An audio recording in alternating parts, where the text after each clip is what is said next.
he has the confidence to pull it off. Martin calls good game. Unbelievable. Sergio Ramos wins! First ever CRL World Champion! Team Liquid is going to be your champion! Mugi 2021! He's done it! World Champion!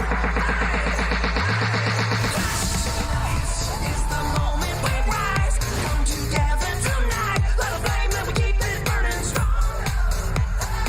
We are the best of the best. We will not back down our rest. Till we drink from the Clash Royale League starts now!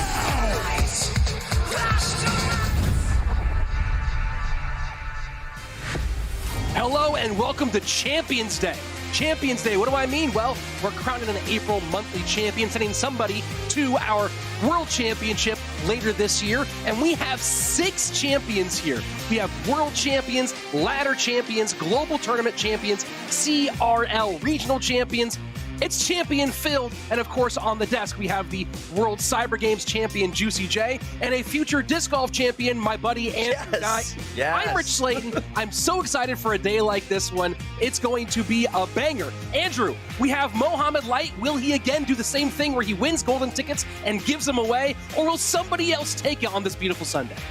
I mean, who knows? We saw a lot of really great competition yesterday. Yes, of course, Mohamed Light was perfect on the day. He went 4-0 in his game, 2-0 in sets. He's living up in that upper bracket. But Pandora, a standout yesterday, a shocking set against Samwell, just because I feel like Pandora was kind of the underdog in that. And then talking about Samwell, we've got a world finalist there, and just like you mentioned, Mugi down in the lower bracket, a world champion. So we are stacked right now. And of course, might as well just keep going on it. Pedro just won ladder last month, right? He was just #1 on ladder. So Juicy, we have a really, really exciting Sunday. Anyone stand out to you from what we saw yesterday?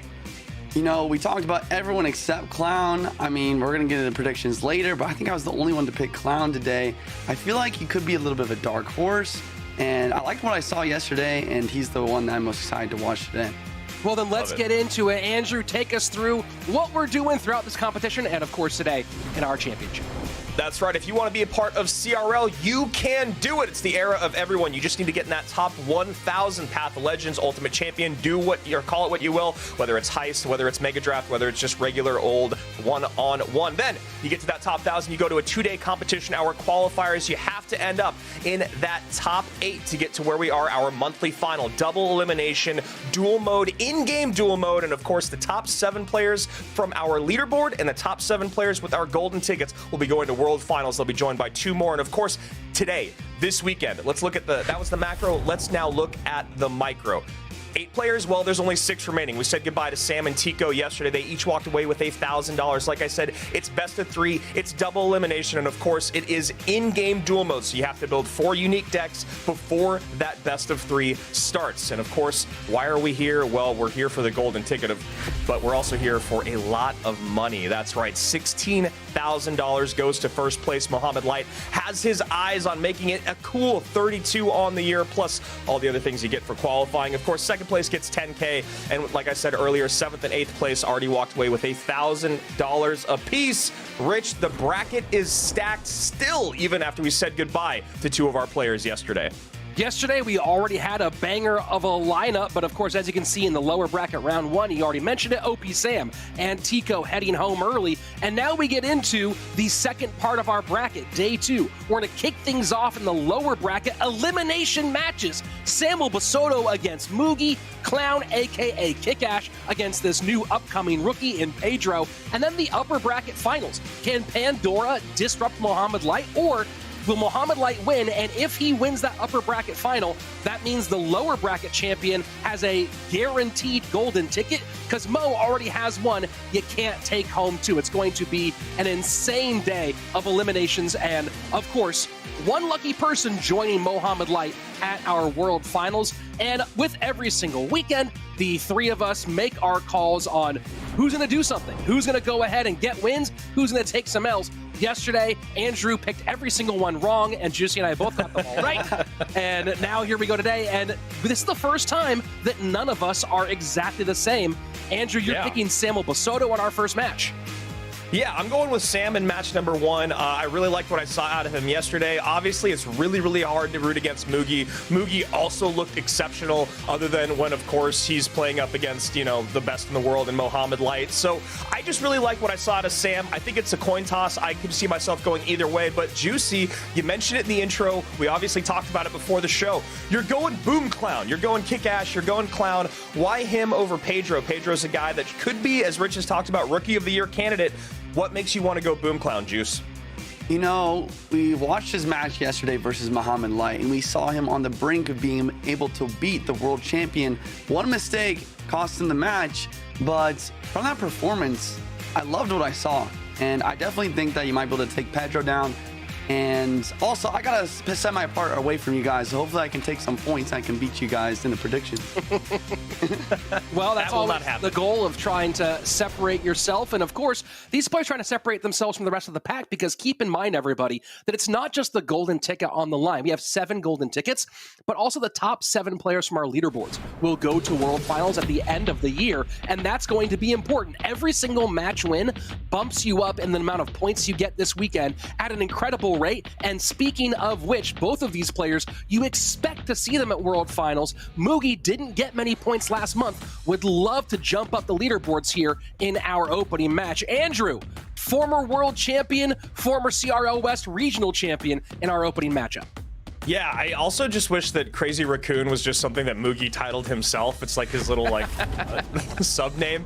But yeah, with Mugi yesterday, you know, it's one of those things where it was a rough start against Mo. Mo, kind of all things went right in this first matchup. It was a quick 2-0. It's hard to really gauge where Mugi's at, but as I mentioned on yesterday's broadcast, it's hard to also know where Mugi's at unless you follow him closely, which is he's one of the players in the world that I just don't. I think it's obviously because of the language barrier. Maybe it's because of his, you know, when he makes content, it's hard for me to catch him, or maybe I need to make more of an effort. I don't know what form he's in, but in true fashion, it kind of goes for the same way with Samuel Basoto. Last year, we saw him come out and win that golden ticket early on. He was very, very dominant, and then everyone had a big question mark on him in Helsinki, in Finland, at World Finals, and he showed up, and he made everyone else shut up. Walked away with a 3rd place victory, a ton of cash in his pocket, and honestly, like I said, this is a coin toss matchup. It's going to be brilliant because they both looked exceptional.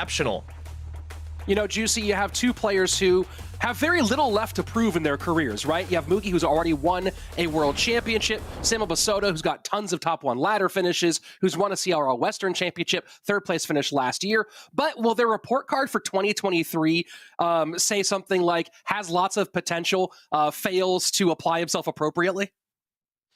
You know, I feel like it's really just a question of who's hot in the moment. Like you guys said, both these players super established. It really could go either way. I think it's going to be whoever's in that mindset. You know, in Clash Royale, your mindset, your momentum, it matters a lot. I could even say that whoever gets this first match, maybe it's come down to like some deck picks in this first match, might just take the best of 3 and move on in the loser's bracket. Yeah, I think that's a really good point that Juicy makes there about both these guys. You know, Sam's definitely a lot more emotional, but Mugi, I think, can maybe be affected by that confidence that Juicy's talking about. I think that calling the first game, maybe being the first game winner, maybe being the match winner, is a really good call.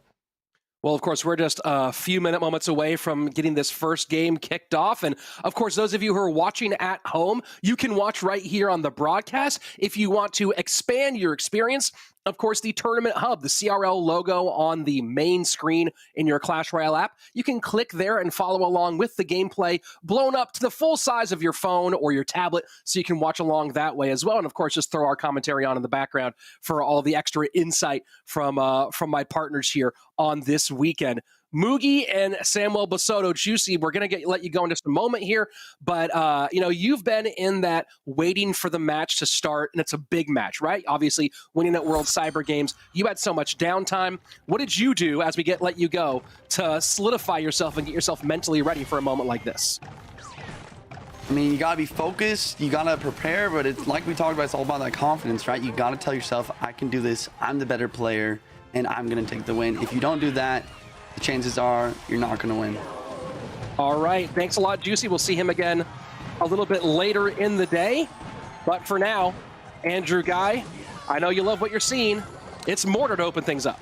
You know, I really do love what I'm seeing. I also really love seeing the Rascals just because, you know, after getting that recent buff, the change in the way that they're placed on the map when you drop it, it's a card that I think people are still trying to feel out and decide whether or not it is viable. I think in general, the consensus is that it's not 100% viable, but I'm excited to see Sam play it. And I'm also excited to see him pair it with Skeleton King. He's going to have a bit of his hands full, though, depending on what his big spell is dealing with that Musketeer. And of course, it's always a little annoying when you're playing Mortar and you have to deal with Hog EQ. It's not ever like just all sewn up, but it definitely makes the matchup a little bit frustrating. So Hog to the left-hand side, a little pre-log there. Does get 2 of the skeletons off, and this EQ, the body blocks might be sufficient to slow down this Hog. No, the Hog threads the needle. Gonna get 1. Tankage out there, gonna get 2. Here comes hit number 3, and the Hog parade continues. Yeah, I mean, I thought you were talking about the body block there from the Mighty Miner protecting the Hog there, putting in the work, getting on top of that Skeleton King. Shocking little bit of interactions there for Sam. I mean, nothing went his way, and then he gets the last second snowball in, and you know, you understand he was trying to prevent the last Hog hit, but then he spends all of his elixir, opens the gates to a fresh Hog, and now kind of a desperation play in the opposite lane. Just a tough one, because also playing against Graveyard here, going up against Musketeer, you don't have a great spell to deal with the Muskie, and if you do want to double spell the Muskie out, then you have to deal with the Goblins. So I think the matchup was already tough. Mugi played it perfect. So game number 1, this was the potentially deciding game, and you know, you look at Sam's body language, facial language here. Certainly, we maybe a little bit more. We know he has some emotions here and there, but pretty expressive. He seems a little bit off kilter at the moment. I mean, I'd be super annoyed with how that game went, honestly. I mean, you're trying to play something that's a little bit different than what we've seen so far in the competitive meta, and then you basically drop the ball on figuring out whether or not it's viable at the highest level because of the very first offensive push from your opponent. So we'll see if Sam can reset here in game 2. Miner wall breakers for Sam game 2, and the Miner picked up easily by the Golden Knight. We'll see which of the many variations, and not going with the Miner wall breakers MK Prince that's been so popular. Yeah, this is kind of the version that's taken over, especially if it's the version with the Musketeer, and you see Sam having to drop those extra Goblins, maybe just going a step early on that ability. One of those wall breakers untouched, though, should get a nice connection. A little bit of NATO work there to clean things up as we get past the first minute of gameplay. It's all Sam here. Has he righted the ship, Andrew? Yeah, I mean, maybe. You see a misplay there by Mugi. You know, he doesn't get the King Tower activation with that NATO, and then that allows Sam to send the Miner to a different spot. So right now, doing all things correctly. It is the Musketeer version, which is great, because yesterday I started the broadcast off with, I think, 2 wrong calls right out the gates. Guys, it's 6 a.m. here, okay? Give me a break. And just a little log cycle here. Sam full up on Elixir. And, you know, we talk about this being a Champions weekend. Obviously, Mugi, the 2021 World Champion, alongside his heavy success both on ladder and in CRL East. On the Samuel Basoto side, winning that 2020 CRL West spring season with Space Station Gaming. Of course, he also being a ladder champion as well. Yeah, good old Space Station. Feels like a long time ago now, but those are some good old days. And defenses should be pretty fun here for Sam. I mean, you've got the ability to create a lot of opposite lane pressure or same lane pressure if you want. And then the Musketeer coupled with that bomb tower, you see him playing them on top of each other right here because he knows that Mugi's not going to go for a big spell in that moment. But later on, he can play the bomb tower towards the center, Musketeer offset, and have some nice defenses. Going to have to make Mugi innovate with the NATOs.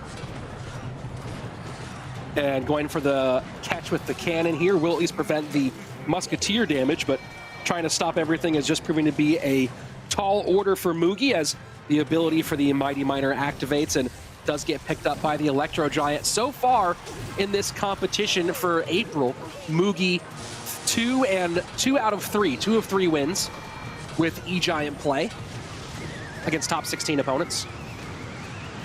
Getting a little nervous here for Sam. I mean, he's still doing a pretty good job, and obviously he's in the damage lead by about 900, but I almost wish Juicy was on the cast for this, because Juicy really knows this deck inside and out. But I can already kind of feel the tides turning in Mugi's favor, and especially if Sam can't get a bomb tower down in time, this is not good, because Mugi's already back around to another E-Giant, and he's got a lot of pressure in that right-hand lane. This is all trouble for Sam. And that's going to be way, way down, 11:23 with just a minute 45 remaining. This, as you called it, the pressure is mounting on the right-hand side. Cannon takes care of all of this. Oh, this is... Does it? There we go. Cannon barely does its work there. And yeah, I mean, this is, I just know playing against this deck, because I love playing Minor Control and obviously love playing Minor Mortar Control, is just that as you get into double and triple elixir, you can kind of feel whether or not the game's going in your direction. And it feels right now that Sam still has a chance, but Mugi is really kind of turning it towards his favor, especially as we get these next 15 seconds off the clock. And there's the question of at what point does Lightning come more into play for Mugi in this matchup. But with the minor poison starting to stack up, that's a big gap open back up for Samuel Basoda. Yeah, I mean, that's a good job there by Sam. Spends a lot, and now you see Mugi kind of setting up for one of his last pushes. Gets the high cannon there, which is going to give poison value, but... oh, I just don't know. I mean, a couple minor poisons and we could be there, but this is Mugi's shot. And a nice bar barrel onto the bomb tower, trying to release this Electro Giant. Cannon there does not pick up, and you see that placement for the miner. Does not allow the pickup for the cannon, and does not allow the NATO to King Tower. So that very should nicely do it. done. Can he pull? NATO goes to the King Tower, but that's going to be it. GG, well played. Here comes game number 3. And you can see there an almost completely healthy E-Giant on the tower. In those final moments, Sam seeing the finish line, recognizing just how far it is, and jumps just in time to beat out Mugi to get us to game 3. Love to see it. Hog and Electro Giant so far played for Mugi. We'll see what he has in store for game number 3. Sam did a really good job of creating just enough pressure in that left-hand lane to make it where Mugi could never really get a Golden Knight plus E-Giant plus NATO combo going in that right-hand lane, which is really what you need to shoot for when you're in double and triple elixir. Doing what he did throughout single and a good part of double was fine, but once he got towards that second half of double and into triple, you want to try to get at least one of those chains off. Basoda just not making it happen. Great, great job there by the Brazilian. And a fish battle here in the middle. I believe that both players have Fireball available, and Royal Giant Fireball was very, very popular yesterday. Yeah. Although Sam might be going Lightning. Firecracker, a lot of fun. Firecracker, she's been showing up just a little bit more, I think, because archers were everywhere, and then arrows were everywhere, and then archers stopped showing out as much, so then arrows stopped showing up as much, and then you get Firecracker. It's always fun to watch the meta evolve. And Sam certainly happy to have Fireball rather than Lightning in this one. Shuts down that Pig's Push fairly simply as we go past the midway point of regulation time, though so far it's Mugi pitching a shutout, no damage either side. Samuel Basoda taking around 300-ish in that left-hand lane. Sam's got some luxuries at his hand to deal with those piggies. I mean, each time he's probably going to have to take a little bit of damage depending on how much he wants to spend. The nice thing is he has Fireball for that flying machine, he has Mega Minion for the flying machine, and he also has the Monk ability. Very interesting going with Fire, and this looks like Royal Giant for Sam. It's very interesting going with the Mega Minion and Firecracker combination as opposed to the more common Phoenix and Hunter variant. Yeah, I mean, you know, he used the Phoenix earlier on, so that's like, oh, that makes sense for the Mega Minion. But I agree, the Firecracker, a bit of a surprise here, and Sam doing okay with it. I mean, he's getting decent damage right now. I'm a little worried about the counter push he's going to have to deal with, and that's a pretty good Fireball. A lot on the board here, and the Fireball out of cycle, so Pigs come right down behind. You're going to see a nice little Bar Barrel Electro Spirit play. Mega Minion going to work. Giant Skeleton. And, wow. Ooh. Don't forget that Ghost, and that forces the Monk out. The Monk should go into ability here to take care of the flying machine, as it's not in range of the tower. Andrew, as we go into sudden death overtime, how do you feel about Sam's chances here in shutting down these pushes as they get deeper and deeper? Well, I'll be honest, I really liked what he did there. I think the Firecracker being able to add in some basic spell damage, if you will, because she's so hard to get on top of. There you go. Arrows have to come out. And then the Mega Minion as well with the Barb Barrel and the E-Spirit did a pretty good job of cleaning up those Hogs pushes. So honestly, if I'm Sam, I'm feeling good at where I'm at. I'd probably try to do what he's doing right now and just keep playing passive. You know, he's getting good damage. He doesn't need to force in another Royal Giant at the moment. He's got a great damage lead. Solid fireball there for Sam, opening it up to 1347, bottom left-hand side. Arrows just being saved for those firecrackers right now on the side of Mugi. I kind of wish that Sam saved those firecrackers to play more towards the center, but I think it was a cycle issue of wanting to get it on the board, and then if he played it off to the right, it would have just walked into no man's land. So you see here, playing it there so that he can get shots to aim it towards the center if she stays alive or if the unit stays alive.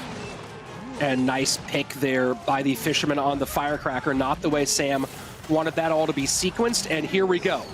Is this the big moment for Mugi as we go into triple? Ooh. We see Fireball go clean that up on the right, but look at this giant skeleton trying to escape on the left. It might get there.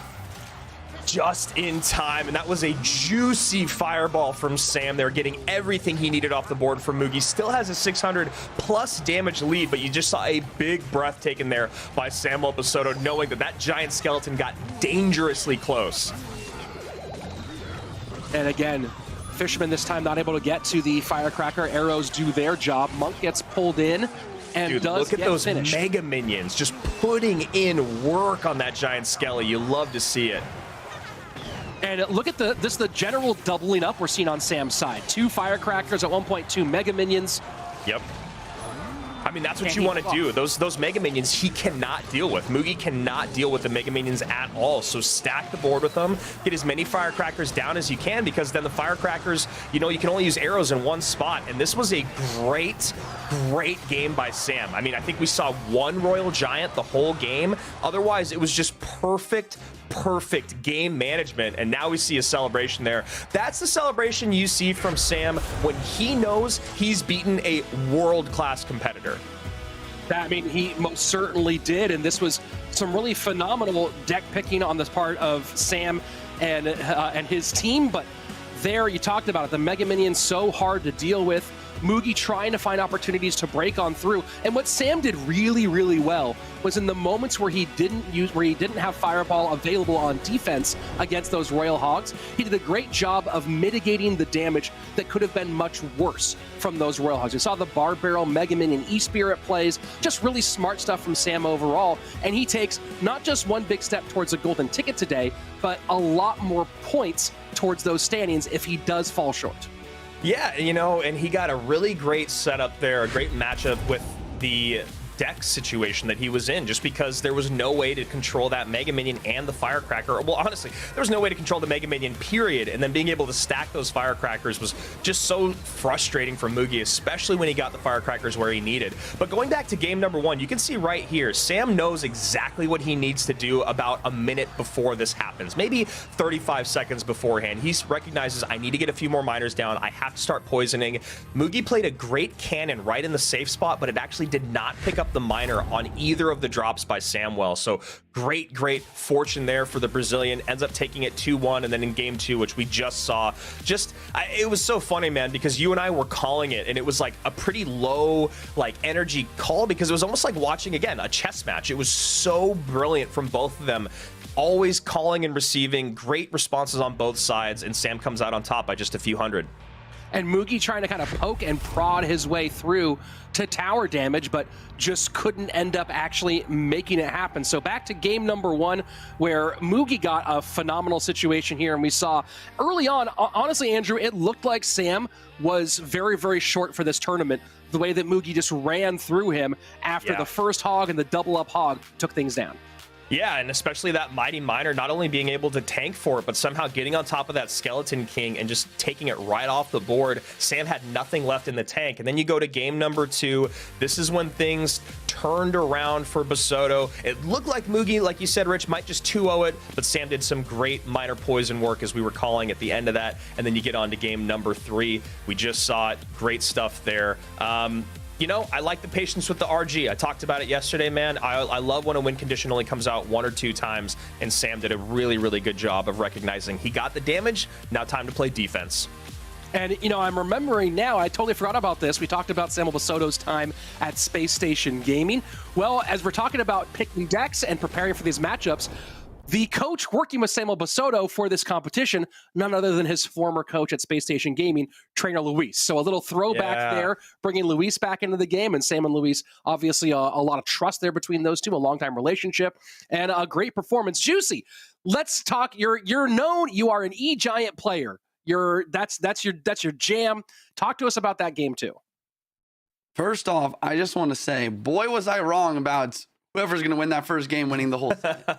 Wow, like Mugi destroying that first game. There's almost, I mean, nothing that Sam could have done in that matchup. In the second game, E-Giant, you know, it's a really tough matchup for E-Giant for Mugi there. Great deck pick by Sam.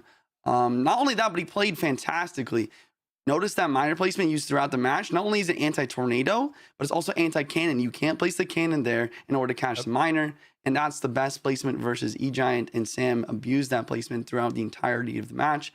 In that third game, though, I mean, just nerves of steel by Sam. Like, absolutely beautiful gameplay throughout, cycling firecrackers, out-cycling the arrows, getting value. Interesting deck choice by Mugi to pick a fireball bait deck when his opponent still had fireball on the board, though. So maybe a little bit better of a deck pick by Mugi there, and he could have came out with a win. Well, we don't know what his two choices were there at the end, Andrew. That's the hard part. And let's go ahead and take a look at the advancement as Samuel moves on to the lower bracket semis. And again, he's going to face the winner of Clown versus Pedro. And one more win from that puts him in a big contention. Keep in mind, really a big definer of this day is going to be what happens in the upper bracket finals between Muhammad Light and Pandora. But for the moment, Sam has done the important thing, more money, another step towards a golden ticket, and has guaranteed himself a minimum of 50 points towards our leaderboard. And I think what's crazy about all the things that you're talking about, Rich, is that golden ticket, no matter who it goes to, they're not going to be satisfied unless they get it on their own, because they know if they get that golden ticket and it's given to them by Mo getting first place and them getting second, they're going to have to deal with him at the end of the season again on the live stage for, you know, $1.3 million. And while they'll be excited about it, they won't feel satisfied. You know what I'm saying? Because Mo is still standing there at the end going, hey, man, you're welcome. There's the golden ticket. I'll see you at Worlds. You're welcome. Certainly the maybe the best BM. Can we get a "you're welcome" emote in the chat in the game maybe? Because oh boy, that would hurt. Maybe more than the thanks. Then we're talking about our matchup right now. This is probably on paper 2 of the biggest underdogs remaining in this competition. Clown, Kick-Ash, certainly talented. Pedro, potential rookie of the year. And I'm gonna let you guys go ahead and take this one away and enjoy a phenomenal matchup. Yeah, what's really interesting about this one is you talk about kind of the momentum of both of these guys. And, you know, with what Clown did yesterday, being able to go up against Sam, and then he loses to Mo, and then decides to go down and has to deal with, you know, where he's at in this situation. It seems like kind of an up and down day for him. You know, Pedro on the other side of it, I'm looking more at what he's done on ladder as of late. You look at that February finish of being #1, that's a huge accomplishment. I'm just going for him for that sheer little edge out factor. I mean, and that's a big piece of hardware to be carrying there, Juicy, a first place finish on ladder. Absolutely. I mean, Pedro, one of the best ladder players in the world, getting multiple accounts in the top 10 in certain situations. Overall, in this this match, though, I feel like in competition-wise, Clown has done a lot better job. For example, beating OP Sam yesterday and then losing versus Muhammad Light, whereas Pedro lost versus Pandora, which is, you know, totally fine, Serial World finalist, but then just barely beating Tico, as we saw in that replay there. Yeah. I was going to say that last little bit there with Tico, you know, Tico was very upset. I think it was a 30-ish HP loss, and it felt like it was right there. He kind of come back into it. Tico was having a bit of a rough day yesterday in general, but, you know, that's kind of the way it goes here at the monthly finals. You have to say goodbye to 2 players on the first day and goodbye to everyone else the next day. I'm excited for this matchup. I think it's the hardest one for me to call. I think it really could go either way. I think I saw a lot of really great stuff from both of them, so, you know, here we go. We got 50 seconds into the cast. Top of your screen looking like RG. Bottom of the screen looking similar. Yeah, could be RG from both players. After seeing the arrows in the snowball, definitely gonna be Graveyard from Clown. Interesting deck pick from Pedro here. He has a, I think RG is his most used win condition, but only a 20% win rate with the RG. So, I mean, he's looking good so far though. Popping off the right-hand side tower for so many shots, bringing that tower down to 1689. A little bit of a counter push from Clown here though. And Graveyard coming down. Graveyard been used a handful of times, you know, today and yesterday to not a lot of success yet, Juice. Wow, but right now, Pedro just having no answers, having to fireball the tower. I think the biggest mistake there was not saving the E-Spirit for the Graveyard. Maybe he played the E-Spirit too early before he saw the Graveyard, but I don't think that was the case. I think he made a small macro mistake there, using the wrong card to distract the Fisherman, and then using the Fireball versus the Graveyard is not what you want to do. Yeah, I'm wondering if maybe Pedro looks at the first 4 cards and does what I did and goes, no, you know, maybe it's RG, and he's just using Snowball because you know, it's dual mode, and then he goes, oh wow, this is a very bad situation once the arrows come down also, and he's just in trouble. 100% could have been the case. A little bit of a Fisherman battle at the bridge here. Clown plays his Fisherman first. That means he's going to win the interaction. Fisherman also pulling this. He's going for the Skeleton Graveyard, but the Giant or the Skeleton King gets pulled back by the Hunter, which makes it so that the tower is able to focus on the Graveyard. Wow, the tower just retargeted the Skeleton King though for no reason. The Skeleton Swarm gets so much damage. That makes no sense. It's surrounded by Skellies. Somehow goes to the Skeleton King there. And Clown ends up getting a great bit of fortune there for some odd interactions. Pedro in a lot of trouble. A lot of damage coming through there. The E-Spirit must have cleared enough Skeletons right at the perfect moment for the tower to target the Skelly King and allow some massive swarms here. RG in the right, Pedro insane. Trying to make a comeback. Absolutely insane. Fireball's going to drop. This is going to be a lot of damage to the right here, though. Yeah, I love that fireball there on top of the Zappies. You know, you can see it coming from a mile away, but you got to do it. Zappies stun a little bit. 768 to 511. How is the defense going to be played here on top of this Graveyard? There's the late E-Spirit. Gets a great jump. Snowball comes in. And will the Larrys... They get there just enough. Arrows come down. Great first game there from Clown and Juice. That E-Spirit doing Pedro dirty a couple times. One time by not showing up for the party, and then another time by showing up too soon. No kidding. I didn't even think about that. The E-Spirit was the breaking point for Pedro in that match. I really liked his defense in there, using the Monk ability to deflect the Hunter shots into the Skeleton King to try and get the tower target on the Skeletons, but just wasn't enough. Very nice game from Clown, like you said, and we're hopping into game 2. Reminder, guys, it is duels formatting, so none of the cards played in that first match are going to be able to be repeated. Goblins back from Clown. Let's see what's happening. Juicy, if you were playing at, you know, in CRL, obviously you cannot because you're a caster now. Would you want 20 seconds instead of 12, or do you think it doesn't really even matter? Would the extra 8 seconds be just to breathe? Have you already made your decision by, you know, 3 minutes into the first game? Or does that extra 8 seconds, you think it would help? Because I was just thinking yesterday when I was watching, like, 12 seconds, that's not a lot of time to make a lot of decisions. It's a great question. I think that honestly, that these guys, because of how low on time that it is, I think these guys have to make the decision on the deck before the match even starts. I think the extra 8 would definitely be that breathing room, like you said. But who knows, maybe a few extra seconds would actually allow the players to be able to have more wherewithal and make better decisions for the deck picks in general. Everyone at League Ops and Supercell are just furious with me right now. Just even bringing it up. All right, so here we go. 2677 lowest tower on the board. Boom, Clown, Kick Ash, untouched right now at the top of your screen and up 1 game against Pedro. So looking like you could have a great pick here, Juice. We'd be even on the day, but I'd still be winning on the weekend, just to let everyone at home know. You just had to bring that up, didn't you? I mean, of course I did. It's all I've got going for me. Clown with the Monk Bridge Spam, we've seen a decent amount of lately. Pedro with the classic Golden Knight drill deck here. I mean, I do think Pedro has a solid matchup here for himself, just because he has that snowball to deflect those Ram Riders, but also the Electro Wizard. Electro is one of the best counter to the Ram Rider. Clown does have Fireball to clear that off the board in combination with a Rage or maybe a Ram Rider snare hit. So maybe as we get into larger elixir times, we will see him be able to break through with a very nice monk ability.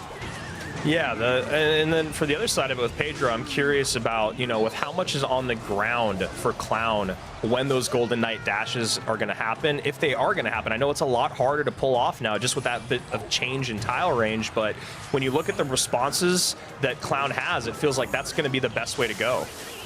I really love this play by Pedro, using the monk against himself to activate King Tower. On the other hand, if you notice at the top there, he went for a Tornado in combination with his Dark Prince, but he placed it too far forward. If he would have played his Tornado one tile farther up, even if it did make it so that the King Tower was activated, he could have got so much more damage on that most recent push. I get Pedro there just giving so much fireball damage. Sorry to cut you off. Very true. The other thing Clown is doing well here is he's forcing out those defensive drills. But like you said, Pedro defending very well right now, and he's not in the damage lead. He needs to make something happen in the later elixir, but it's not going to be impossible for him. All he needs is one good goal line NATO dash. Yeah, exactly. I mean, that feels like the best way to get through, because with also how many units are on the board for Clown, it feels like the Magic Archer is going to be needed a lot more defensively than trying to sneak something in offensively, as you can see there where Pedro's playing it. And this monk ability is getting so much value. Cannon Cart and the Magic Archer there. Electro is doing its best, but now the Electro is out of cycle and there's a push going down the left. Cannon Cart, Snowball, Dark Prince, going to clean everything up pretty well, but once again, Pedro's constantly defending, using his wing condition on defense, using the tornado on defense. How is he going to break through right here? I really like that he's at least trying to change things up and go for not using the drill defensively, and now we finally get a drill offensively, but there's just so much control of the map by Clown. So now you see a bit of a cheeky NATO coming in, not in the damage lead, but getting very, very close is Pedro. Interesting Dark Prince here. This is not in the lane that he needs it in to defend. He does get the drill down, though, to pull it over to the existing snowball. Nope. The existing cannon card there, and a great tornado. Look how much value that cannon card got. How much elixir did that cannon card actually just kill right there? Yeah, so much, great control with the cannon cart, gets that NATO in. Ewis comes down just in time, now tries to get the sneaky Magic Archer, but instead it shoots his own tower. Love to see it, and now it goes and puts in work on that tower on the right-hand side. So Magic Archer doing work for everybody. 1993, 1839. Magic Archer lines up again. Magic Archer, Ram Rider. Juice. Oh, Ram Rider's gonna connect. No, it doesn't. The Fireball comes in, and that's gonna be no spell. No spell. Oh, the Goblin. Oh my goodness, the Goblin was on the tower. 1728. Ooh, just a bit, and a very stressful but beautiful 2-0 there by Boom Clown. If that Goblin hit the tower, dude, I know, and he was there. He was hanging. It was like he came out of the drill and didn't know where he was or what he was supposed to do for a second, and the game ends. What a barn burner there. Great match. And man, it feels like that went to game number 3, but that was really just a great 2-0 by Clown. You called it, Juice. I mean, I can't say I was surprised. He played really well. Both games were really close, like you said, but it was just a fantastic performance from Clown there. Just solid defense, solid deck picks, and a solid win. Yeah, and that Monk in game number 2, I mean, you kind of felt it early on, just when you looked at the matchup on paper. And going back to game number 1, this was that very first graveyard that came in. I don't know if Pedro had made the same mistake that I did looking at the first 4 cards, Juice, but not having that E-Spirit, it feels like that is what it had to be, right? Or maybe he just recognized it a little bit too late. But if you know you're going up against graveyard, there's no reason you would just use an E-Spirit kind of carelessly. And then you go on to game number 2 here, and this was a great chess match back and forth. It just felt like the Monk was kind of the X factor. Anything else that really stood out to you personally? Yeah, I mean, if he did think that it was RG in that game, that's a huge mistake. After seeing 2 small spells, almost always going to be graveyard. The small spells are used to clear swarm units for the graveyard. RG decks are almost always going to have either lightning or fireball. So if it did come down to that, I mean, either way, I was saying after he saw the first 3 cards, because the first 3 cards, it was just, I think, Snowball, Fisherman, and Hunter. Yeah, I mean, that's true. I guess RG deck maybe a Snowball in it. Either way, yeah. Huge Skeleton's connection on the left is definitely what one Clown that game. He needs the E-Spirit. If you look at his deck right here, there's no other graveyard counters really in the deck at all. No. Fireball is never what you want to use to defend it. Yeah, really, really tough there as we go on to game number 2. You can see that the matchup, not really as one-sided as it felt like game number 1 was, but really that Monk, man, that Monk just put in so much work. It felt like Pedro had a lot of good answers, but really what it came down to, you kept calling it out, Juice, was he just could not get that drill out offensively as much as he wanted. That E-Wiz and Snowball combo just wasn't where he needed defensively enough, and he ended up having to use that drill more than he'd like. I think the other thing that Clown did really well also was he never used Goblins to defend a drill. A lot of the time with a deck like Pedro's, you want to use your Gold Knight NATO in order to connect onto the Goblins, onto the tower. Pedro never got his Gold Knight to connect, and that's just because of some smart macro decisions on defense from Clown to prevent using those Goblins, more using the Lumberjack or an Electro-Wizard to counter the drill there. Yeah, that's what I was kind of thinking, was just like there were so many ground units, there should have been a great chain for the Golden Knight. Just didn't happen. Rich, I know that as we look at this bracket, you're excited about some of that Magic Archer play. We'll get to that in just 1 second. Ooh. We have our final 4. Mo Light and Pandora, Samuel Basoto, and Clown. So we're going to give Clown just a moment to kind of reset, reconfigure. Rich, any highlights from that matchup there? 2-0, Pedro just goes down.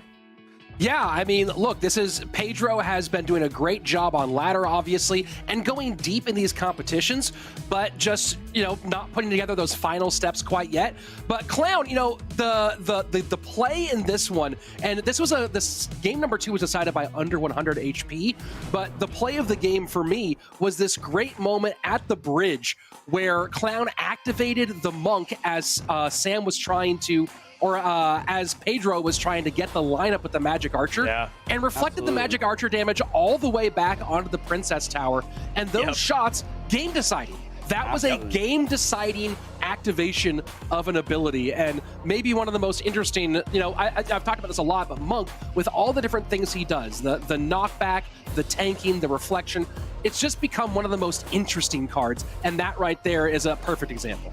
Yeah, I love that interaction. It was a lot of fun. It's, the Magic Archer at the bridge play, it's always so frustrating. And Juicy, I bet you can relate to this. It's one of those where it's like, do I want to spend the elixir to get on top of it? It's only going to get one more shot, but that one shot could be enough to determine the entire game. But then I'm down elixir if I try to get it off the board, and you just, I don't know. I love the Magic Archer. Then you couple it with the Monk, it just becomes one of the most frustrating things, because then you get that bridge thing taken away, that idea that you can get through to the Princess Tower. So anyway, that's enough on that matchup. Now we're here to the next matchup. It's Sam, it's Clown. We just saw both of them in the prior 2 matches. You guys are on the cast for this one, so I'll let you take it away. Based off of what you guys saw, do you have any favorites? I mean, I kind of have to stick with Sam here, and the big one for me in this matchup is when you look at the deck pool differential. Clown has been doing really well, but he's been playing a lot of the same stuff over and over again, leaning really heavily on Hog, on Drill, on RG, and then mixing in a little bit of Piggies, a little bit of Graveyard, but there hasn't been as much deck variance as you would hope in a competition like this one, whereas Sam has just gone to every different part of the well, and his deck sets have been a little bit less predictable. We've already seen Clown run the exact same deck set more than once this weekend, or at least an almost identical deck set. So that does concern me a little bit going into this one. Juicy, I'm wondering if you see this one differently. Yeah, I would say that Samuel's definitely the favorite, but watching Clown play in that last game is just beautiful, and he's got the momentum behind his back. At the same time, Samuel, huge reverse sweep versus Mugi. I mean, I think I am gonna pick Clown here just because I love to pick an underdog, and I really think that he could do it if he just gets a couple good deck picks here. It would be a big breakout moment for Clown, who, of course, as we say, often known as Kick-Ash, does have one top finish in the world, and that is in a sudden death global tournament. So as we said, a weekend of champions, everyone here with at least one worldwide #1 finish. This would, of course, in my opinion, even making top 3 here, Juicy, in my opinion, would be a greater accomplishment than a global tournament win. But I'm curious, how do you weigh if he makes top 3 here this weekend versus a sudden death global tournament championship? I mean, even I have won a Royal tournament before. This is far and far above something like that. Clown definitely getting the top 3 here. If he beats Sam, it's probably one of his biggest competitive achievements in his entire career. And here we go. So possibly going back to Ram Rider for Clown. We'll see if that's the direction. But he has run this Monk Ram Rider Rage deck a lot this weekend. And Samuel Basoto right back to Hog Mortar, and there you go. A little bit of a mistake here at the beginning here from Clown. The ability popped just a millisecond too early, not getting the deflection on that last mortar shot and the last Musketeer shot. That's going to make a huge difference. The Monk not deflecting that allows that mortar shot, but also makes it so that the Hog Rider gets a lot more hits as well, distracting the Ram Rider snare a little bit with the Musketeer.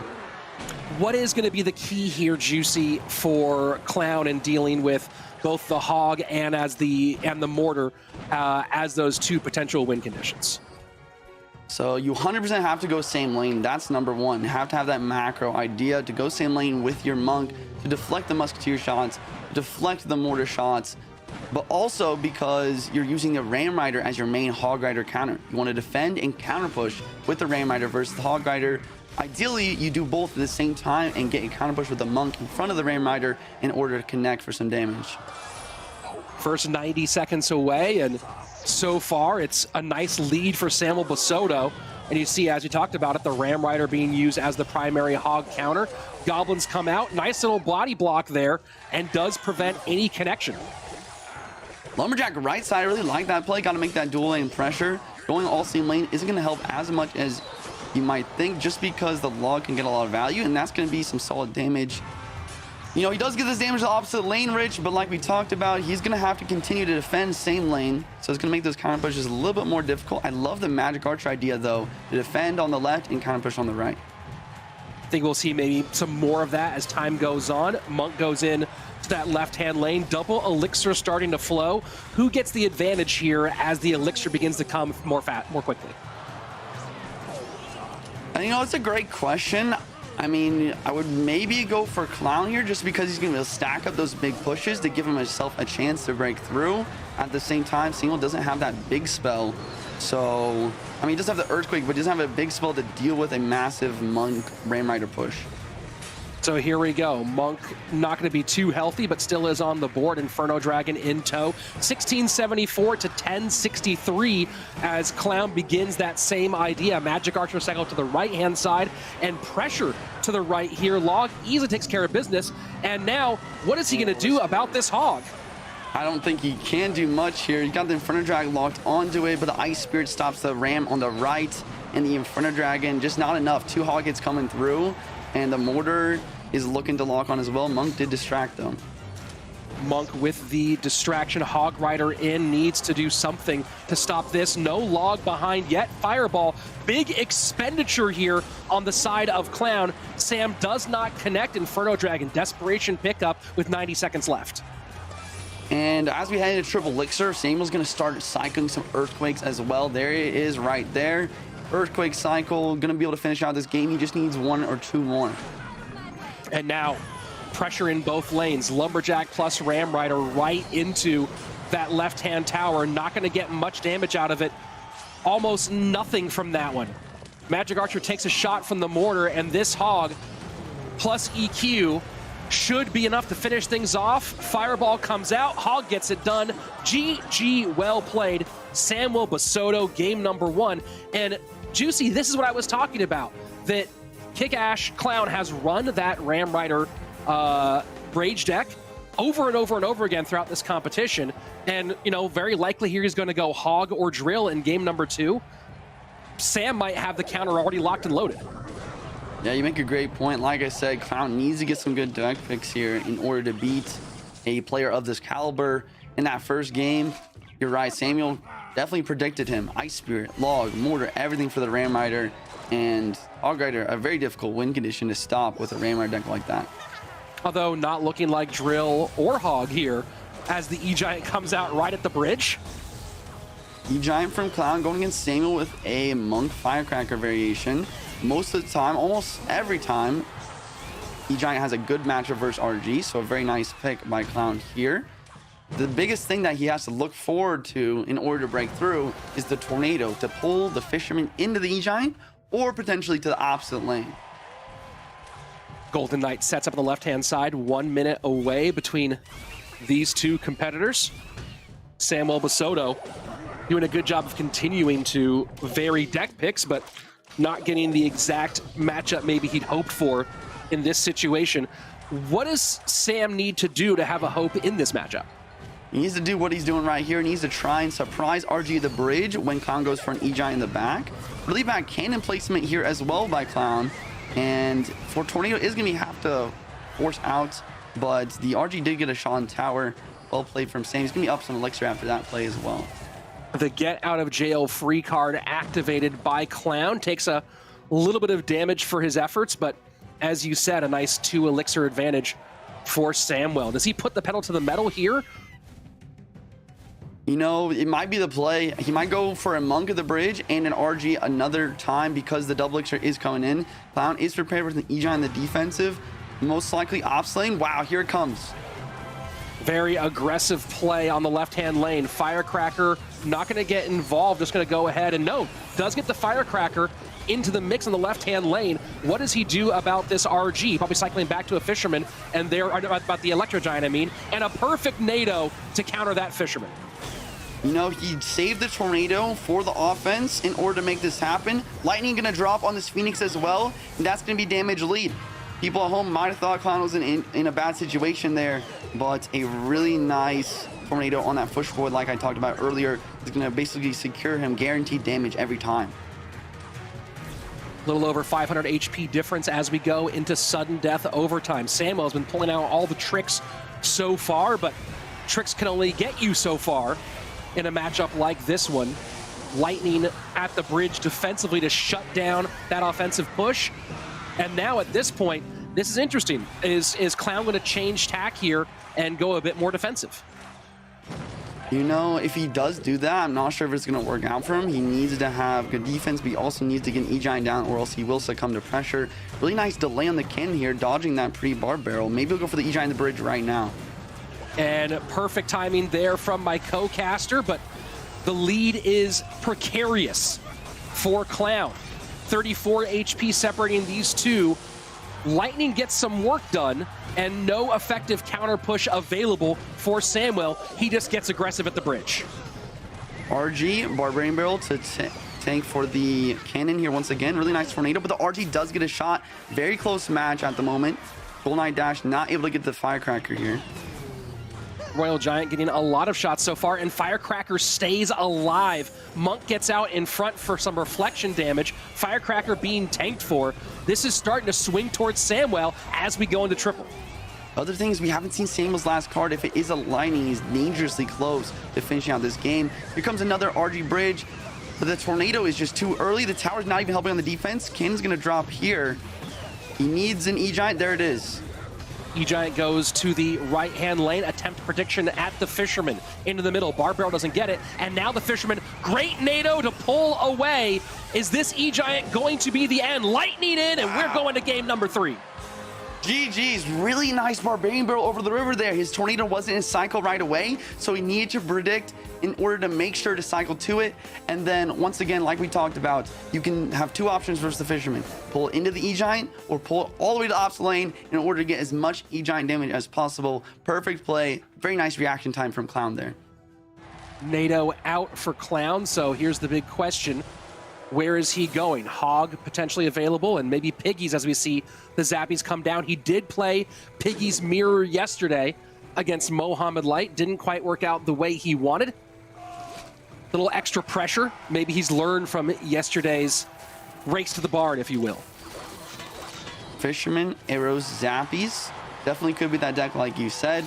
Also could be a Graveyard variation. Samuel at the top here with a minor arrows, or sorry, archers and Mega Man and Snowball. Maybe just a minor control deck. Potentially could be a balloon deck as well. And Giant Skeleton certainly makes it feel more like Loon as the first minute passes away. Giant Skelly going to drop from Clown as well. Definitely going to be that Piggies deck that you called out. Interesting matchup. Here comes the balloon at the bridge. Giant Skelly is tanking. And the Zappies seem like they're the best option. I mean, I know the Mother Witch does some damage, but you see those zappies and they just get absolutely ruined. Huge damage early from Sam. Here comes a counter push. Fisherman at the bridge. It is going to lock in the tower. Archer's going to drop, and Clown doesn't have enough elixir for the arrows right away. Mother Witch is going to lock on, though. He spawned another piggy. So what does Clown do at this point? I mean, he's taken a ton of damage, doesn't have phenomenal answers for that balloon. Assuming that that is mirror, he has no building to control it. He has actually really very little control ability except for those zappies that already got ruined. But of course, now we're seeing tons of damage on the right, courtesy of those pigs. I really like this play Clown's making right now. This is what he has to do. He has to run his opponent thin on elixir and force out that berry tower or that bomb tower on something else. Now he's going to have the availability to maybe outcycle and get another round of pigs down. No, he just goes for the giant skelly in the back. It's going to be tough. Maybe the mirror is his last card, though. If the mirror is his last card, maybe he can mirror his zappies on the defense versus the balloon. Let's see if that's the case. Decides to not play aggressive after yesterday's hyper-aggressive gameplay. Snowball, and no, he goes piggies to the right now. Bomb tower up high. With no real help, those piggies will be taken care of pretty nicely. The mirrored pigs come in behind, though. And the arrows on the Archer, defensive arrows from Samuel. Piggies are connecting. Those are level 12 pigs on the towers, ladies and gentlemen. Towers down to 327, and there's only 20 seconds left. So here we go. Zappies down. Giant Skeleton taking on the right-hand side. Archer's trying to work on the left-hand side. Piggy's going to go into not a bomb tower here. No, bomb tower does come down late. Miner working against the the Royal Ghost on the left-hand side. And those mirrored pigs one more time. The lane switch here. Is this the right call? It's a lot of damage, and those level 12 piggies having a snack. You know, you make a great point here. I'm wondering if this could be a repeat of yesterday versus Mohalite with the mirrored piggies opposite lane mistake. Here comes the balloon and the Megamine and the miner. Can he defend this? Loon trying to get its way through. Snowball to clear. Zappies do not go off the board. Can the Loon connect? Gets one. Arrows get in time. And take a look at that. Put that on his resume, folks. Clown takes down Samuel Basoto, and suddenly a contender here in CRL 2023. I don't know if you saw it, Rich, but the Mother Witch sneakily got a hit on the right-hand side tower. The bomb tower from Sam did not come down in time, and that made it so the arrows did enough damage to take it out to secure him the win. And, you know, it's Sam maybe watching a little bit on that Loon on the left-hand side, trying to figure out some way to connect. And you can see the look of joy on Clown's face here. You know, came in as maybe one of the biggest underdogs in the competition, and so far proving everybody to everyone in Clash Royale that he belongs here this weekend. You know, I'm almost excited as he did because I picked him for my prediction, and I'm loving it, man. I love the smile on his face. I hope that he continues to take some wins. Next match is going to be versus the loser or the winner. No, the loser of Muhammad Light versus Pandora. And if he can win that, he will secure himself a golden ticket, most likely. Depending if Muhammad Light does get first place, you know. Yeah, let's not go ahead and count Pandora out yet. We have some Clash Royale to play, but this was the E-Giant play here in game number 2, and everything that you said he needed to do, did it to perfection, controlling with those NATOs. But then here, the Mirror Pigs problems from yesterday against Muhammad Light, definitely more measured choices in this matchup today. Yeah, I was scared when he went pigs right here. Oh, sorry, this is a different time. But when he went pigs on the left earlier before this play right here, before this defense, I was kind of scared because this balloon hit would have basically lost him the game. But as you can see on the right-hand side, that Mother Witch somehow sneakily getting that hit, and the arrows were able to do enough. The best highlights of the weekend so far, Clown bringing them for us against Pedro. The fancy play, especially in that very close under 100 HP game. And then now here against Samuel Basoto. Just another phenomenal performance. And now he gets to sit back and wait. It's been a breakneck pace for him so far, Juicy. But now he gets to sit back and await the loser of Pandora versus Muhammad Light. Let's go ahead and talk through this one. It felt like I was concerned, and I voiced this concern after game number 1, that he was going to be a bit too predictable here. But Juicy, it seems like he made all the right adjustments to go into game 2 and 3. Yeah, I think we were all surprised to see him take the EJ out in the second game. In this first game, like I said, I think I was wrong about what I said. I think it was very difficult for him as it got into later stages, just because of the solid defense from Sam. Look at this second match. Like I said, EJ always should beat RG, unless RG also has a building like a tombstone to go with it, which we rarely see nowadays. It did look very close in the earlier or like the later middle stages of the match though, because Sam was applying such good pressure and Clown's defense was a little bit unoptimal, but he just barely was able to take that W with a very nice tornado with the fishbowl in the opposite lane. Yeah, a great swerve here as he goes E-Giant. Hadn't been playing it in this tournament, so trying to prepare for him playing that. Not easy for the other people who's working against him. And then go on into game number 3 here, and he goes back to the mirror pigs. And, you know, playing the pigs into the bomb tower, there's the concern. But, of course, as we saw, the bomb tower goes down. Mirror capitalizes on that opening, and if you look at this board here, not a ton of other ways to shut down level 12 piggies when they come on through. Yeah, I mean, most of the time we see this deck not run mirror anymore, but that was the winning card of the game for him, and it was just fascinating to see it used once again in CRL. Mirror piggies absolutely destroying the tower on the right with that bomb tower out of cycle. So we're certainly going to see some movement around at the top of our leaderboards end of this weekend as Kickash guarantees himself 65 points in our overall leaderboards, and we might see him crack the top 10 here. Andrew, you know, we were talking about deck variants earlier on, and then we see in game number 2 a bit of a sidestep here. Thoughts right now on Boom Clown, one of our Snapdragon Pro Series favorites here this weekend? I love that he went back to 2 things that he's tried a bunch in the past, and he had great success with, you know, the one that he failed with yesterday, right? We saw the mirrored piggies come out late game. Juicy called it on, you know, in the moment. Like, I don't know if this is a you know, repeat of what we saw yesterday. It could be a bad decision. I felt pretty similarly, but like you said then, Rich, it was a little bit more calculated. He had that Royal Ghost in front. That bomb tower Royal Ghost combo in the right-hand lane, it was crazy because everyone's watching the left-hand side as the balloon comes down, and then the Mother Witch and the Ghost are just kind of sneaking across the bridge. The bomb tower pushes the Mother Witch back after 1 shot. I was losing it in my chair here, man. Absolutely brilliant stuff there from Boom Clown. I think really from like watching Basoto, it's super tough, and Juicy, maybe you can sound off on this. Game number 2, it felt like he had no option, right? It felt like Boom Clown had just painted him into a corner and there was no way out of it, just like with the lightning and the fisherman combo and where things were placed with the barber, all of it was brilliant. Game number 3, it just felt like to me maybe that Sam just kind of let it get away from him at certain points. We've seen him certain times throughout the weekend have a little bit of trouble with elixir management. And if your opponent can go mirrored pigs and all you have is a miner, I just wonder if there was a moment there where Basoto just got a little bit ahead of himself once again. It didn't feel like in game 3 he got straight outplayed like maybe what happened in game 2 at the end. I think the one thing they were not focusing a lot on in the game 3 was that earlier moment when Clown was able to run him thin on elixir in order to make what happened later happen. Something that Sam maybe could have done is when he went for the first pigs on the right, when he went for miner on defense, the very first pigs, if you remember that, he could have saved up elixir, went for a bomb tower in the middle, and allowed the pigs to do some damage, but have that bomb tower in the middle to splash. And that would have prevented the ghost on the opposite lane from getting damaged as well. So you could have got a 2-for-1 defense on both sides in order to conserve some elixir and maybe get himself in a better spot. Yeah, that's a great call there.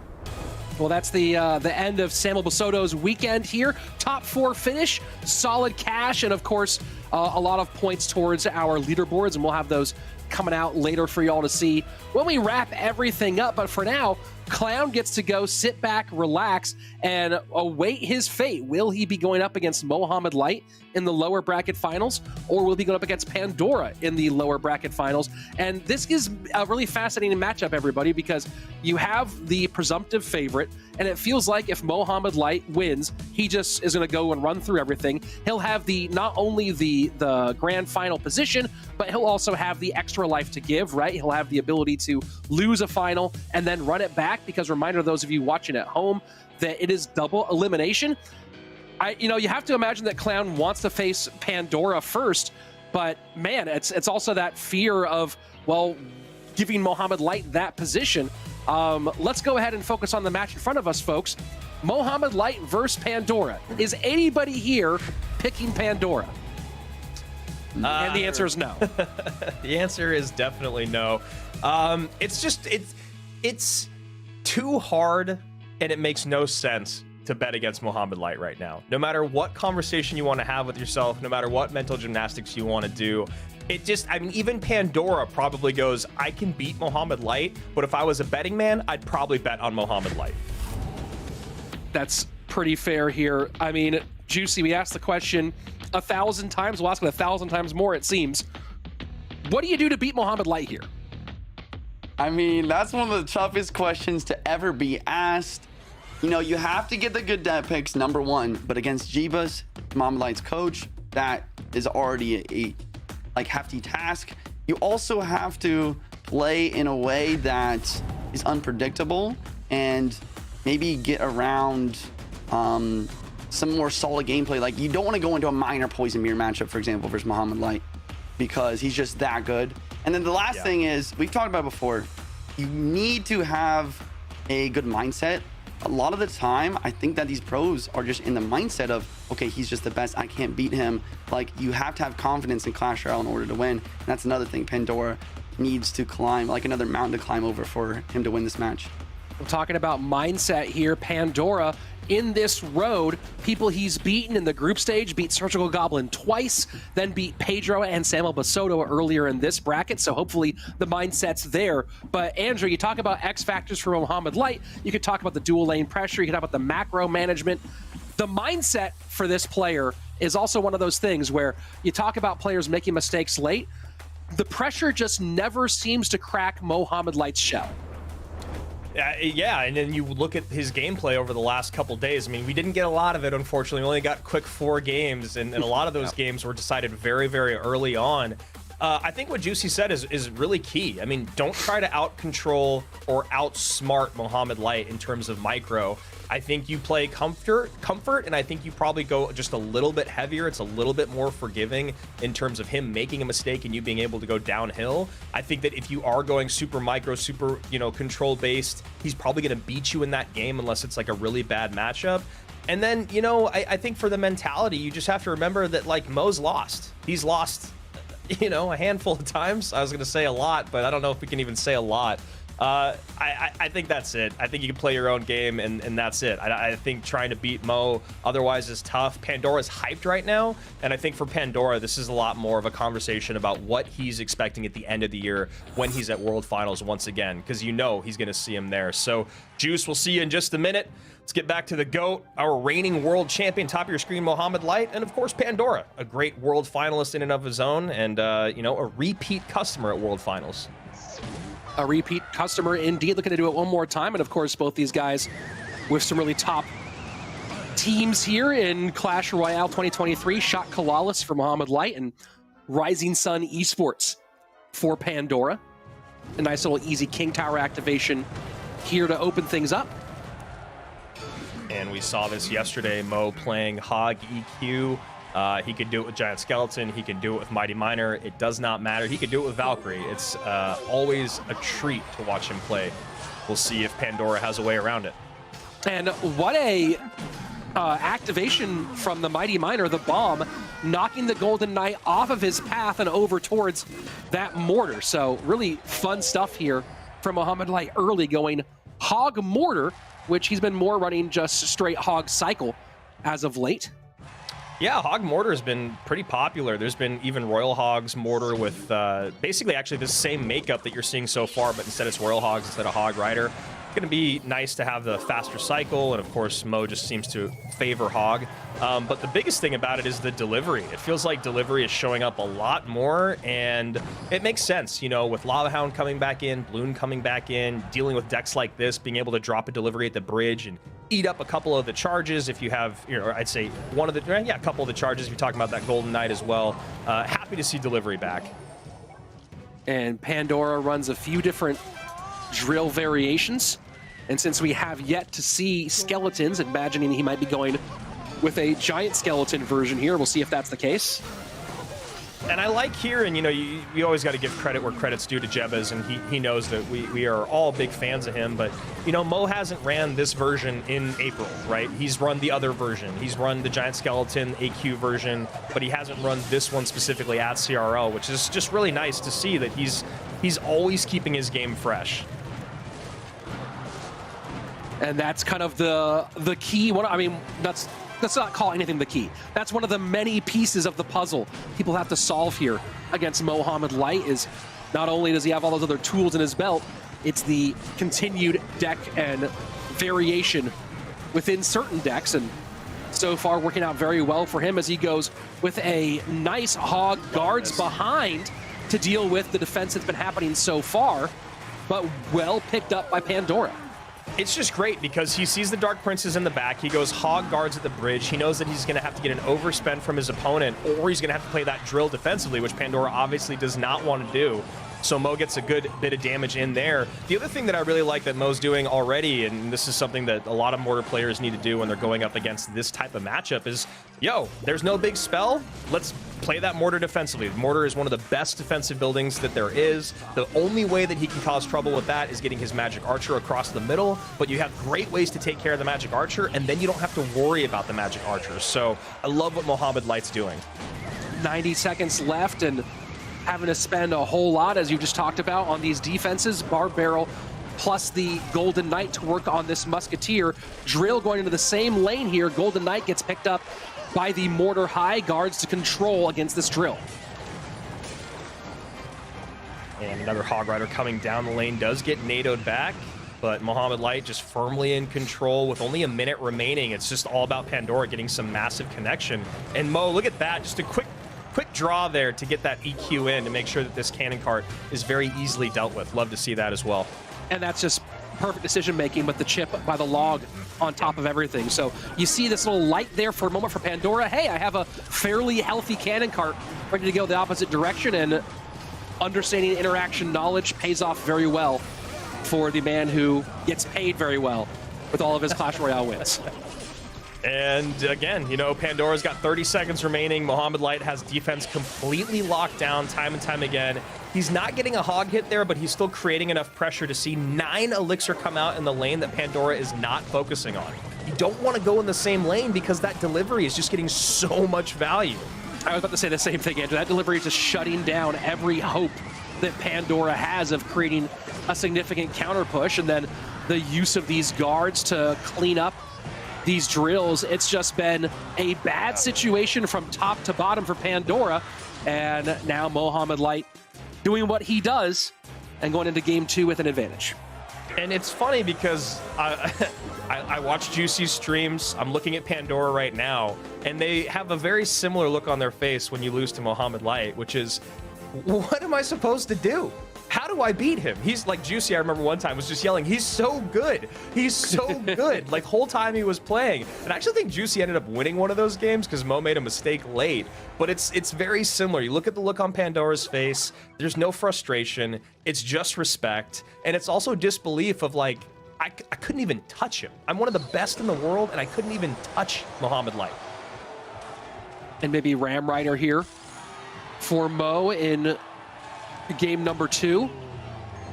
Interesting, he has gone with Royal Giant pretty consistently throughout these competitions. I'm usually played it in game 1 or game 2, so a little variance in deck order out of Mohamed Light, going with this Ram Rage deck. And nice low Musketeer there. You see Mo looking for something with that Magic Archer, but the Musketeer just low enough. But this Mighty Miner, the placement with the Monk, actually that push might help for a little bit. And there you go. Ice Spirit has to come down. Still gets only gets the 1 shot. Lead for Pandora early on. 24-16 left-hand lane, and we'll add a bit more chip to this side. Mo sets up on the weak-hand side. And trying to go Hog EQ against one of the best in the world with Hog EQ. Going to be interesting with all the firepower that Mohamed Light has, and of course the Ram Rider. Pandora's had success with this deck this weekend, taking down Pedro with it in game 2 of their matchup. That Of course, a very different situation. quite a bit of value. Mo not having a lot in the tank to deal with this. Well, this is what we kind of saw earlier between Hog EQ and this deck, right? Is that one of the hard parts about defending against it is you don't have a building, you don't have the NATO control, so you have to use Ram Rider plus damage to take care of those hogs, and that's simply not easy to do. Not easy to do consistently, at least. And here we go. We're going to probably see Ice Spirit, a late log. We'll see. Doesn't need the log. Guards come, or excuse me, goblins come down instead. I was going to say I'm happy to see how much guards have been starting to be played again. Again, with Arrow being a little bit less popular, guards are coming back. And there you go. See another hog hit get in, and that's the problem here for Mo, is he's going to give up a hog hit pretty consistently. Mighty Miner fails to pick up the Lumberjack. I think the biggest thing for Mo here is just not losing that tower before he gets into double elixir, and then going same lane. We'll see what he can do. The EQ cycle coming in already. It just feels like Pandora recognizes how great of a lead he has. And still, wow. Still that hog got a hit. A great Mighty Miner ability to open up that opportunity with the knockback of the bomb. So at this point, you got to be thinking that Mo and Jebas are sitting back and thinking a little bit more about game number 3. Of course, you don't want to count anything yet until the towers are actually down, but looking dire here in game 2. Yeah, very curious to see what Mo and Jebas are going to go to in game number 3. We did see him play a little bit more Lava Hound earlier, which was a little interesting, and I know that Lava's been showing up a bit more. We haven't had a lot of game 3s, and we haven't had any game 3s with Mohamed Light, so I'm just excited to see what the two of them have planned, as he's still trying to make a case for himself, but only 160 remaining. Just need to get that EQ login, and we're going to game number 3. And there you go. GG, well played. Game 3 on its way. And looking at these decks here, Hog plus the Ram Rage. NATO out on the side of Pandora, possibly seeing some sort of minor play out of Mohamed Light. He has played RG in almost every set, though. We'll see if Pandora tries to snipe that. I want to see him go to the skies. There's a lot of air taken off the board here for Pandora. He's got no Magic Archer, no Musketeer, no E-Wiz, no NATO. Could be fun, but instead it looks like we're going to see E-Giant. Pandora has played a lot of Lava in this competition. So let's see. Pandora played Lava against Surgical Goblin twice during the group stage. Certainly comfortable with it. Yeah. Not going to be Lava, though. Not going to be Lava, unfortunately. I don't know why I want to see Lava. I mean, I guess that just goes to show how long it's been since it's been popular. And a nice little slow start here, compared to how frenetic the gameplay has been so far. Yeah, and Mo playing this deck, for some reason, it just kind of scares me for Pandora. I feel like him slow playing this, he should be able to control the board pretty well for a while. Well, he certainly is good with just about everything. Okay, so the Mirror Giant Skeleton. Pandora decides to show his cards. Well, and maybe he was feeling like the Mirror Pigs play. You know, he saw how Mirrored Pigs nearly won it for Clown against Mohamed Light the other day. Maybe he thought, hey, I can do the same thing with a better result. Yeah, and Mo there, not too happy about pulling the trigger on his Golden Knight ability. You could tell he was kind of late playing it to see if the Giant Skeletons were close enough, and didn't get anything out of the dash. Not too happy about that, and still has enough to defend, but is down 1. Bomber on the board. And Bomber is really, really great at forcing annoying negative elixir trades. You consistently have to deal with it, but there's very ways to deal with it that don't cost you at least 1 extra. Yeah, I mean, ideally for Pandora, it's just having that Royal Ghost, but, you know, Mo recognizing Royal Ghost is out of cycle. It was just recently played. I mean, obviously the Bomber was also played defensively, but just a nice little moment there for the Prince of Egypt. As you can see, Pandora starting to build a little bit of pressure in the opposite lane. One of my favorite plays with the Royal Ghost. And here you're talking about Ghost going right to that Bomber, taking care of business. E-Giant going to get eaten up here in the middle. And if you're a Clown watching at home right now, you're really hoping that Mohamed Light pulls this one out. You do not want to be in the problem of facing Mohamed Light in an elimination match. Yeah, I mean, you're basically you find yourself in having to play what feels like 2 golden ticket finals. So here we go. Sudden death on its way. At the moment, Pandora with a lot on the board and an overall lead, but the question is, how long will that be maintained? Barb Barrel goes to help that Electro Giant, gets the Fisherman off the board, and E-Giant will get a little reflection damage on that tower. And I really like how Pandora's just taking his time here, not getting too aggressive. We haven't seen any mirrored pigs come out. Obviously, Mo knows that that's a problem, or knows that can be a problem. Flying Machine sneaks in just in time, take that cannon off the board. And I was going to say, now we got to see those Royal Hogs come out, but Mo knows it, already back to another cannon. But this is where that mirrored cannon conversation, excuse me, mirrored Hogs conversation comes in. Yeah, the bomb tower helping out a lot there, and we'll see not pulling the trigger. And, you know, we're seeing Pandora play this very slowly, not try to get too aggressive too early, get down on an elixir in a moment where Mo has an opportunity to really take advantage, capitalize, and counter push.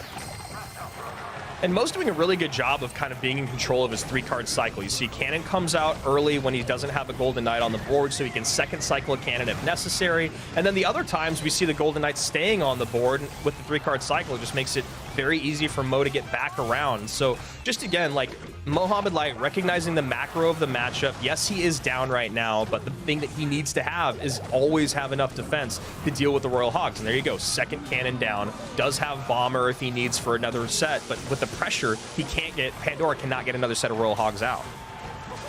And lightning from Mo on offense, trying to take care of something, but can't do it. And now this Flying Machine buried on defense could be a problem, as again, Mohamed Light can't get to it the way he's wanted to.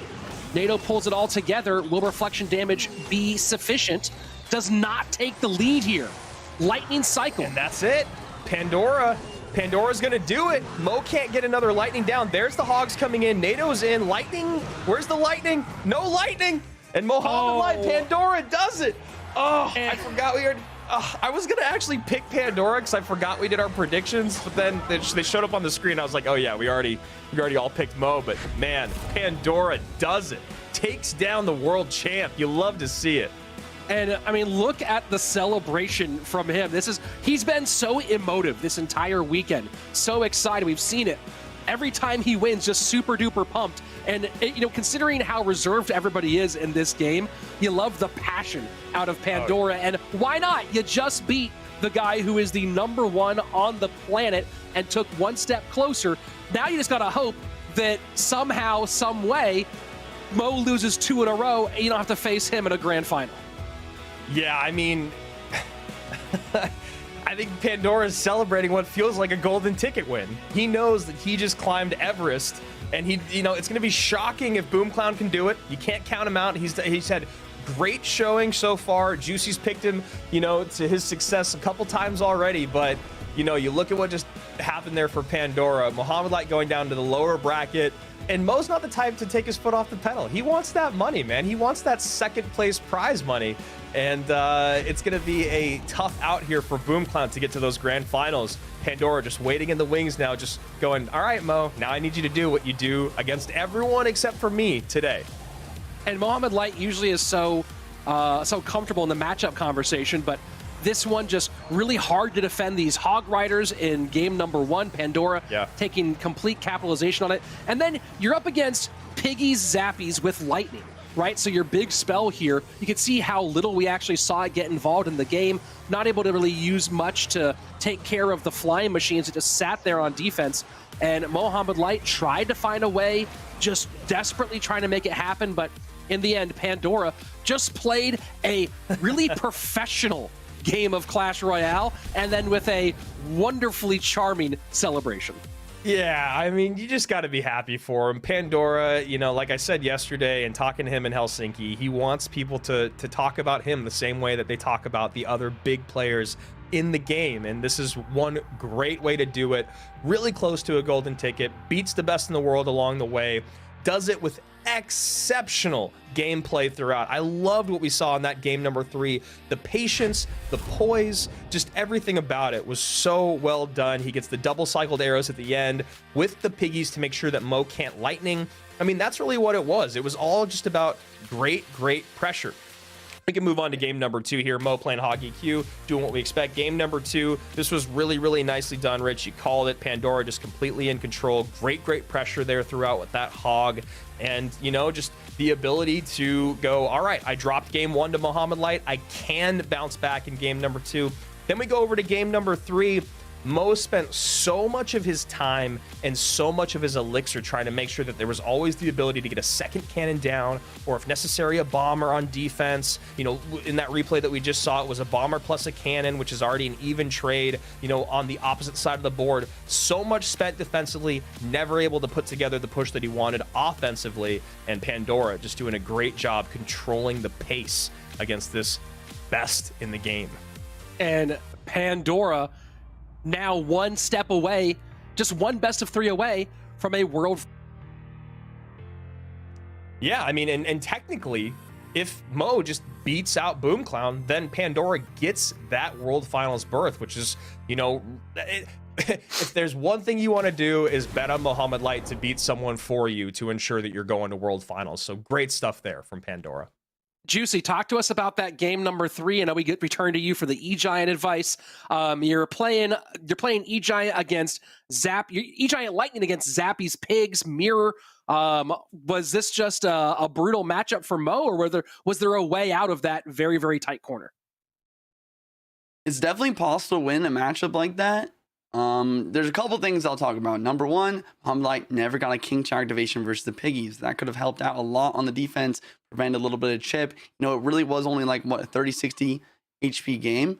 One other thing is at the beginning, notice the defense from Pandora. He didn't use the Zabbies on defense for that first E-Giant. He went Mirror Giant Skeleton.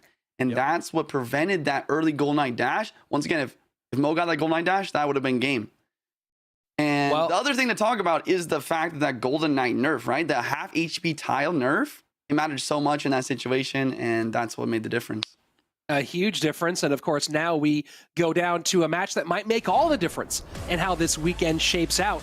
And we're all picking. And look, honestly, I think this is the right, if there's anything Clown needed in this matchup, it's for most of us to pick against him. Juicy, though, not giving Clown the love in this one, can't quite pull the trigger. But so far, when we've been picking against him, he's come out with a pretty big performance. Yeah, I mean, you know, if you're in Clown's corner and you're his coach, Rich, that's exactly the type of stuff that you want to be pointing out right now. Is every time that the casters have picked against you, you've won, because when it comes down to Mo, you know, just like what we talked about Pandora, you know, you got to have a decent matchup and you got to play basically perfect throughout.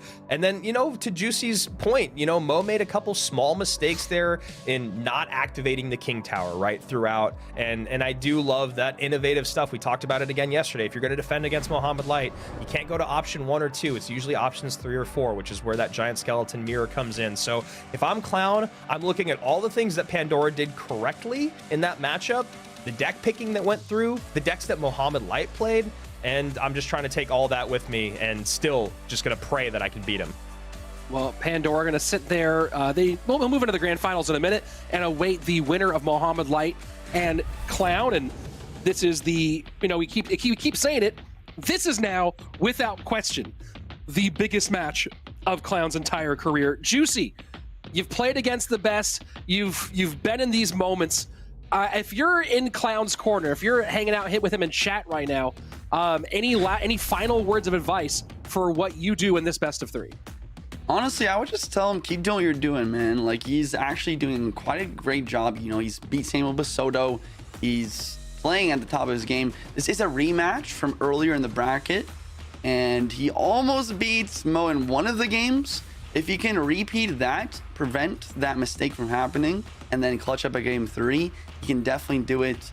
And we talk about momentum a lot. Mohamed Light, maybe we know he has nerves of steel, but maybe he's not feeling great after that loss versus Pandora. Maybe that will give Clown the opening to make something happen. So well, you guys go ahead and enjoy yourselves. Yeah. Yeah, my bad, Andrew. Go ahead. All good. Juicy and I are going to take the cast here. And yeah, just to talk about the Sams along the way. Clown beat Basoto 2-1, beat OP Sam to start the tournament out 2-1. And, you know, like you mentioned, Juicy, in match 7 yesterday, he ran into Mo Light, was a quick 2-0. you know, like you said, almost took a game off of him. We'll see if he can turn that around today as Mohamed Light goes back to Ice Spirit plus guards. We've seen him play that a good amount today. And again, happy to see it. Happy to see guards back. Happy to see cards that were affected so negatively by arrows, and cards that were so easily replaced by goblins and archers kind of come back into the mix a little bit.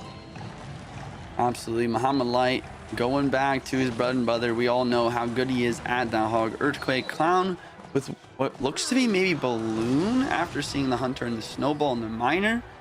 But look at that. Mohamed Light, his coach behind him, an Inferno Tower instead of the Bomb Tower here. And the Inferno is just going to shred, right? I know, man. I know. I mean, literally took the words out of my mouth. And it's the first time we've seen him run Inferno Tower this month.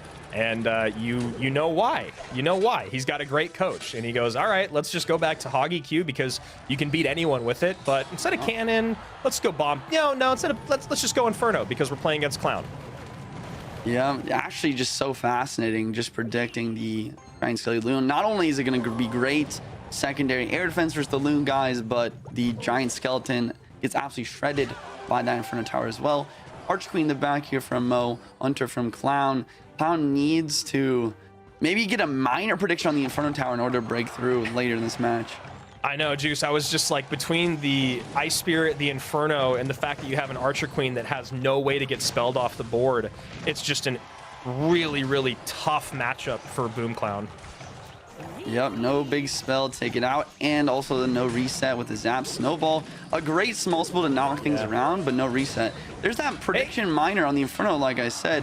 I don't know if that's going to be enough to break through. Yeah, I mean, it was kind of, it's the second time now where you've said exactly what Boom Clown needs to do, and he does it. The problem is he's going up against Mo. So you saw there, Mo set the line really high with the guards, knowing that Boom Clown was most likely going to go in with the balloon push, keeps that Giant Skeleton at bay so that the tower and the Inferno can focus on the balloon, and then is ready to go to catch that Miner. So, you know, again, you think about a way to get through Mohamed Light, and you got to think about 3 more ways, because maybe one of them will work. Not to mention the Ice Spirit just so overpowered, freezing for 1.5 seconds, allowing that Inferno Tower to shred everything. And the Hog Riders for Mo, every single time he plays one, it seems like he gets a hit. Yep, and the defense just immaculate. He does the great decision making there. He goes, all right, what do I need to do? Let's actually ignore the Miner. Let's get the Inferno down. Let's Ice Spirit on top of the balloon. Then we'll deal with the Miner at the very end. It's all about recognizing priorities. What's the most important to take off? What does the most damage? All that stuff. He's making split-second decisions. Speaking of priorities, did you see at the end there where he used the Archer Queen ability way late in order to tank for the Hog Rider, just enough to get that Hog hit? Yeah, he's done that a couple times. The AQ to tank for the Hog, then the late ability. The sequencing is just excellent, but Boom Clown takes a great hit there. Mohamed Light's defense is kind of starting to get picked through. So now we'll see if he starts to change it up at all. The Arrow's doing a good job on those guards. Yeah, that's what he has to keep doing, right? He has to get the prediction mine in the Inferno. He has to get the arrows in the guards. Mo somehow cycling back to another Inferno here. The other thing to look out for is those Ice Spirits. The only reason he was able to get that other balloon hit was somehow the Ice Spirit was able to go down to the Hunter and not jump on the balloon there. Yeah, that was a really, the fact that the Hunter was able to hit that, plus the guards getting arrowed off the board, was kind of all things going right. The perfect storm, if you will, for Boom Clown, as Mohamed Light doesn't get a Hog hit this time, but does get the EQ damage. And a very close matchup here. Going right back with another Hog with the AQ staying on the board. Quick 3-card cycle. Hog gets a hit. That's massive, Juice. Clown needs the Snowball defense versus these Hog Riders. The Hog Riders getting hit every single time. Here comes the counter push, but the Earthquake is down, and here is the log. And the Ice Spirit jumped to the Miner. Oh my goodness. Sheesh. Oh, very close you game. love to see it. You really do. I mean, yeah, I said it already, but the only way that Clown was able to win that game is he needed to save the Snowball more often for the Hog Riders. Hog Riders actually... or Snowball's one of the best counters to Hog. If you pair the Snowball with anything, you can almost fully counter Hog every time. Yeah, I mean, that was one of those things where, you know, Mo's coach gave him an excellent advantage. Boom Clown did a really good job of almost playing all the way through it. And then, you know, Mo, that double-cycled Inferno Tower, you know, about 3/4 of the way through the game was a really important moment. Yeah, not only stop the balloon hits, but also the death damage as well. So Mo also a big fan of this deck, usually just runs Zap and usually does a very good job of just overwhelming with exactly what you're seeing right now is MK plus Prince and then just pour it on with the Bandit and the Wall Breakers. Let's go. Ability just barely come out in time to tank and kill the archers here. Wall Breakers are going to connect. Prince going to hit here as well. And you can see there already Clown just... It's just so deflating, right? He just battled it out for with Mo for so long in a tough matchup, ends up losing the game, and now you're down a game in a best of 3, and Mohamed Light starts early with already 1,300-ish damage on your tower. And it's wild to put a huge push like that together in single elixir, but with this deck it works because the Mega Knight Prince combo is just so threatening. Like, it's not a push where you can just let it go and maybe try and counterattack because you are gonna get 3 crowned. Oh my gosh, that sequence was the worst thing I've ever seen for one player.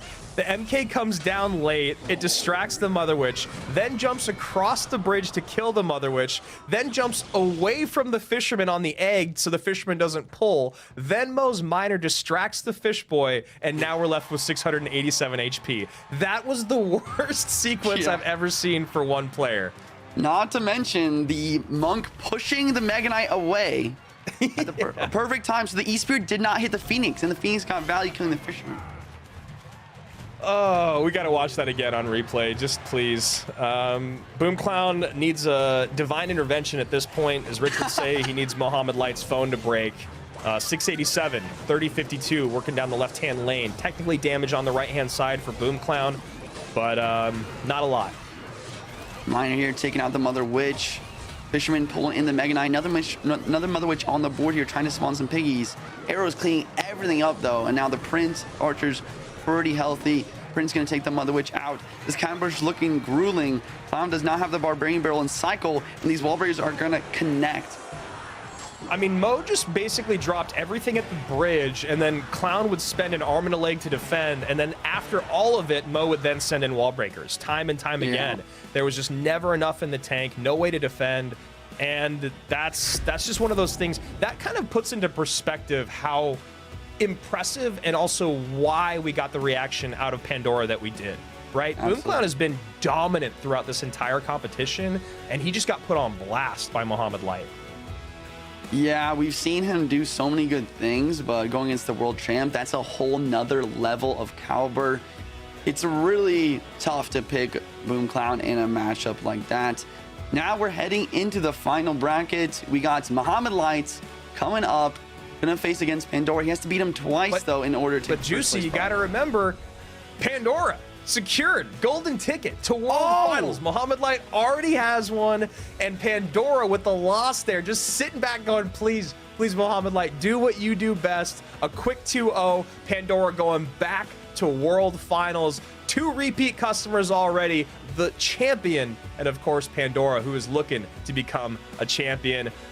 Very, very excited for him. Very happy for him. As I mentioned, he is just ready to go in 2023, wants to be the champion, and now he's going to go and take a nap because he earned, well, actually, he's got one more set, so probably want to play that first. But golden ticket winner for April and our second world finalist, Pandora.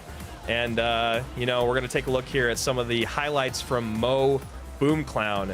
And, you know, Rich said there was a lot of highlights given by Boom Clown. Juicy, it felt like this whole set was all just highlights of Mohamed Light. Yeah, Mohamed Light always getting the Hog Rider through. Earthquake log cycled, high guards, always blocking Giant Sword at the bridge, making the balloon go in front. Multiple Inferno Towers in the defense. Ice Spirit's always on point. Mohamed Light doing what he does best.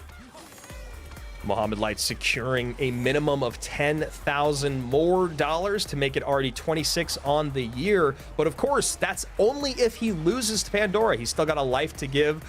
Boom Clown walking away with 3rd place. Great leaderboard finish there. Great leaderboard points. And of course, $7,000 for him. But a quick trip home by the GOAT there in his final set of this April competition. And then there were two. We said goodbye to Tico and OP Sam yesterday. Mugi was the first one to go down today, then Pedro. Then it was Basoto who walked away with 4K. And then, of course, Clown with 7. As you can see right here, Mohamed Light just going back to Hoggy Q. Juicy, over and over. I'm going to run Hoggy Q. I'll run different variations of it. There's nothing you can do to beat Mo and Hoggy Q. He really is the best on that deck. A reminder to everyone at home, not only do you make it to the World Finals by getting a golden ticket, but there's another way. You can collect points, and with enough points, you can secure your spot at a World Finals. And that's what Clown is trying to do right here. Even though he only got 3rd place, he is going to be able to collect those points and maybe give himself a chance to get there. Yeah, it's a lot of points to be got here by Clown and a lot of money early on here. A lot of time left. 5 more monthly finalist golden ticket holders will be given out before we get there. Mohamed Light in game number 2, just Mega Knight plus Prince plus everything else. There's no way to defend as we get to our grand finals. There could be a reset. Rich, we have our second golden ticket holder in Pandora. First of all, how you feel about that? I know you're also a fan of Pandora. And then secondly, can he beat Mohamed Light in back-to-back sets? Well, the first part of it is congrats, Pandora. He's a really fun guy to watch, and I know that 3 times in a row for World Finals, that's a big accomplishment. So right there, that's the thing you take with you all the time. Gets to travel to World Finals again. I know he's really excited about that one, and it would have been fun to see a true golden ticket final if Clown had made it, but he didn't. Instead, we get to see a different kind of grand final. Still stuff to play for. More on that in a minute. Can Pandora do it again? Well, what we saw in the first matchup was one of the things that really kind of put some shackles on the legs of Jeba's picking decks for Mo, and that's the inability to be flexible as you go in to make those 1 or 2 card changes in game 2 and game 3 when you're picking decks. And so we've seen how that's a slight nerf to Mohamed Light in this context. Pandora this time, I think that you got to make some changes, obviously, but certainly has a chance here and can maybe take a moment and think about what worked there with putting Mohamed Light into a bad situation with picking in decks 3 and 4 and do that same thing again, hopefully here. And in Pandora only needs 1 win to secure this bag, 2 wins back-to-back, 2 sets win needed for Mohamed Light to get this one done. Yeah, and I guess the really interesting part about that conversation is if there's anyone that can do the back-to-back set wins and has proven it numerous times, it is Mo. And I really like what you're pointing out there about the decks. I mean, it's so tough when you go and you look at Mohamed Light's deck pool just because, in this month, he's played 30 different decks in competition. He does definitely have favorites, but even in just the favorites in his top 10 decks, let's say, there's still 5 different archetypes in there. So I think it becomes really tough because you go, all right, he's opened up with Hoggy Q in the last 2 sets. Does he do it a 3rd time? That guessing game becomes really, really tough. Let's take a look at what we are playing for at this stage, our prize pool, because while Pandora has already guaranteed himself a golden ticket since Mo cannot get 2, now we're talking about $16,000 for first place. So this is no small task here or no small amount. This is a $6,000 final between 2nd place and 1st place. So while we're, of course, not talking about a golden ticket anymore, we are talking about a significant amount of money. That's a few months of rent. That's a down payment on a car. That's 2 vacations that you can go ahead and take. Maybe 3, depending on if you go domestic or if you go international. Yeah, that's a lot of long trips domestically. I mean, yeah, I could go visit Juicy a bunch of times. All right, here we go. Rematch, Mo Light, Pandora. This is a big one. It's still, I already looked at the predictions. I know they're coming up here in a second. Just like we talked about earlier, it's always hard to bet against Mo, especially when, for some reason, it feels like when someone beats Mo, it almost feels tougher for them because it's like, oh, now Pandora's lost decks, but Mohamed Light has not. But I'm doing it, guys. I'm trying to keep my winning streak going from yesterday. I'm going Pandora, and it's the only way that I can tie today and take the weekend. So I'm doing it. I might regret it. I don't know if there's really much of a conversation to have between the two of you guys. Why did you guys pick Mohamed Light? I mean, I see your point. I definitely think Pandora could win. You know what I think's gonna happen? I think Mo's gonna take the first one, but he's got to beat him twice, right? And then I think Pandora is gonna win the second one. And look, That's the big X factor here, is that Pandora only has to win one best of 3. The problem is, I think that if you lose the first best of 3, you lose the second one, right? Yeah. I think that cracks your armor open a whole bunch. And we've seen Mohamed Light do it to people over and over and over again. He's the lower bracket champion. That's how he wins championships. So I'm dangerous. With SML or Jebas or Mo probably already, actually you guys might even know this. Has he ever played through a lower bracket, gotten to grand finals and not won? Has he ever gone to grand finals and lost the second reset? I want to know. I don't know. I actually don't know. That's a great question. I don't know. He won 3 golden ticket finals last year. I don't know if he's ever. I mean, I have to go and check out some notes. Maybe someone has. Maybe someone in the chats will have that information for us. But yeah, Jebas or SML, just DM me or at me. Let me know. Well, taking their time here, and of course, you know, Mo's not kind of relaxed here, and I think that in this one, if we're talking pressure situation, pressure's off for Pandora. He's booked his ticket to World Finals, and now, yes, you want to win more money, but the big thing you wanted, which was that golden ticket, is already secured. Mohamed Light is not okay with losing. Yeah, that's true. What Pandora needs to do right now is act like he just wrote on Twitter "prac?"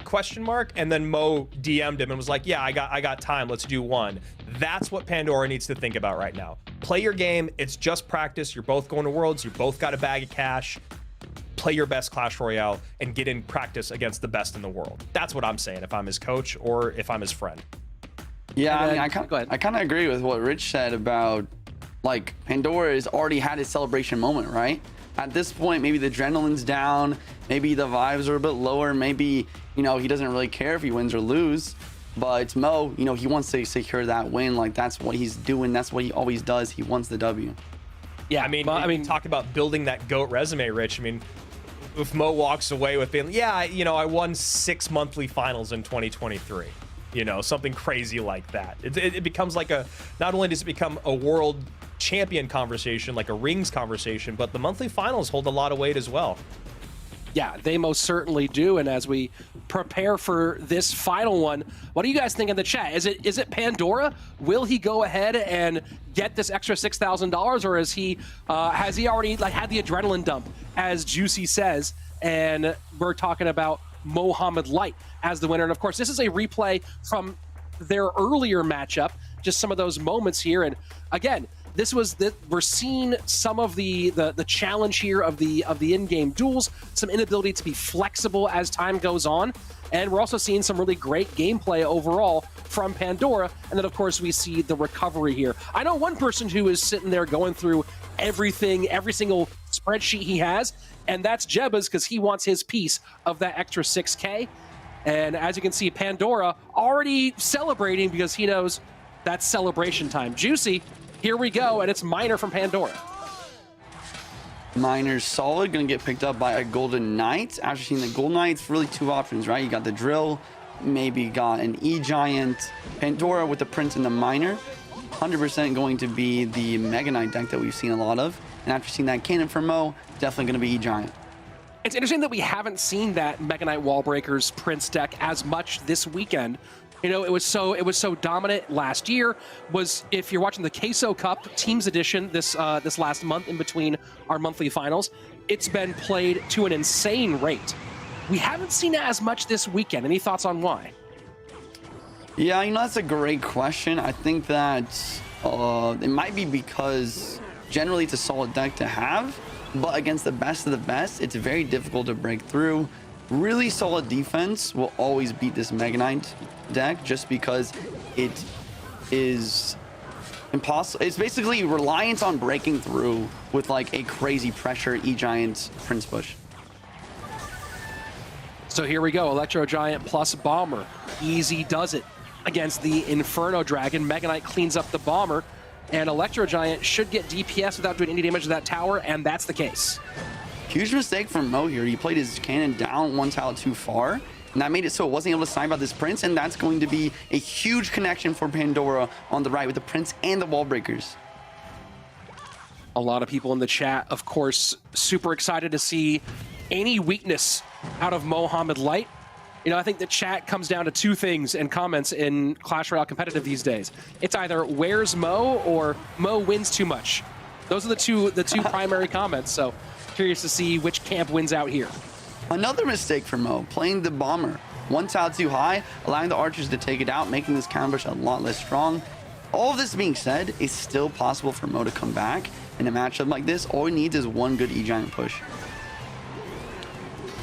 Prince plus Mega Knight plus Inferno Dragon. Inferno Dragon not going to be taken care of course, by that Lightning, and the Phoenix pop doesn't get it off the board. So now the stack begins. Inferno Dragon continues to stay on the board as Miner goes down low. Cannon to pick up that Bandit. Interesting fire spear at the bridge there. That's not going to help on defense, just barely working out for him. E-Giant the bridge. No, left side. Interesting play. Maybe he's trying to get some Gold Knight dash value on the right.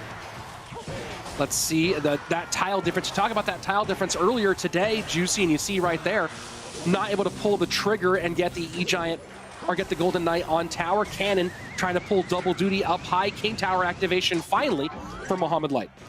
And there goes the lightning on the Prince. It might seem weird, guys, but that is what you need to do to win this matchup. You need to lightning the Prince and tornado the Inferno Dragon into the E-Giant to break through.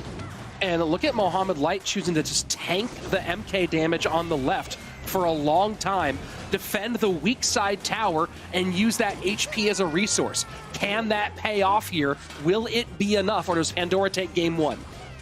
Cannon gonna defend this Miner. Bomber gonna pull this Inferno Dragon to the opposite lane. Gold Knight setting up ready for the E-Giant. We're gonna see one come down really soon, I'd say. And those arrows, not quite enough to get that wall breaker through. Electro Giant in front of the Golden Knight. Prince pulled off with the NATO and Lightning for some extra damage. This is huge damage on the left-hand side. This is suddenly a game here, Juicy. One lightning away. Pandora needs the pressure in order to take this dub. Here comes the Mire, the wall breakers, but the bomber kills the wall breakers. Arrows are not enough, and the Gold Knight picks up the Mire. Lightning gonna finish the game. Mo Light with a huge comeback to take game one. Oh my word. It's just, what do you do? What do you do? It's so crazy. He's so crazy. The best. How do you go that far behind? And you saw everyone seeing the damage. It all comes down to that Mega Knight, letting that Mega Knight tank the left-hand side, knowing he had 2,000 HP he could give away comfortably, and defending the right and staying alive. Just wild. You make a great point there, and don't forget the beautiful tornado pulling the Prince away from the E-Giant to the Golden Knight, allowing for that massive connection. And you can see the smiles from Mo right now. That's his team in his ear, cracking jokes and gassing him up a little bit. Bomb tower down the defense versus the RG guards as well. We've seen Mo, I think, play this deck 3 times, maybe 3 or 4 times today. The guards, along with the Hog EQ, just so solid on defense. The Bomb Tower version 7 Inferno here are going to help out quite nicely versus this RG. But what Pandora has to do to break through is get the Monk in front of the RG in order to deflect those Bomb Tower shots. And still gives up one shot from the Hog Rider. Lead for Mohamed Light, both in the match and in the game at the moment.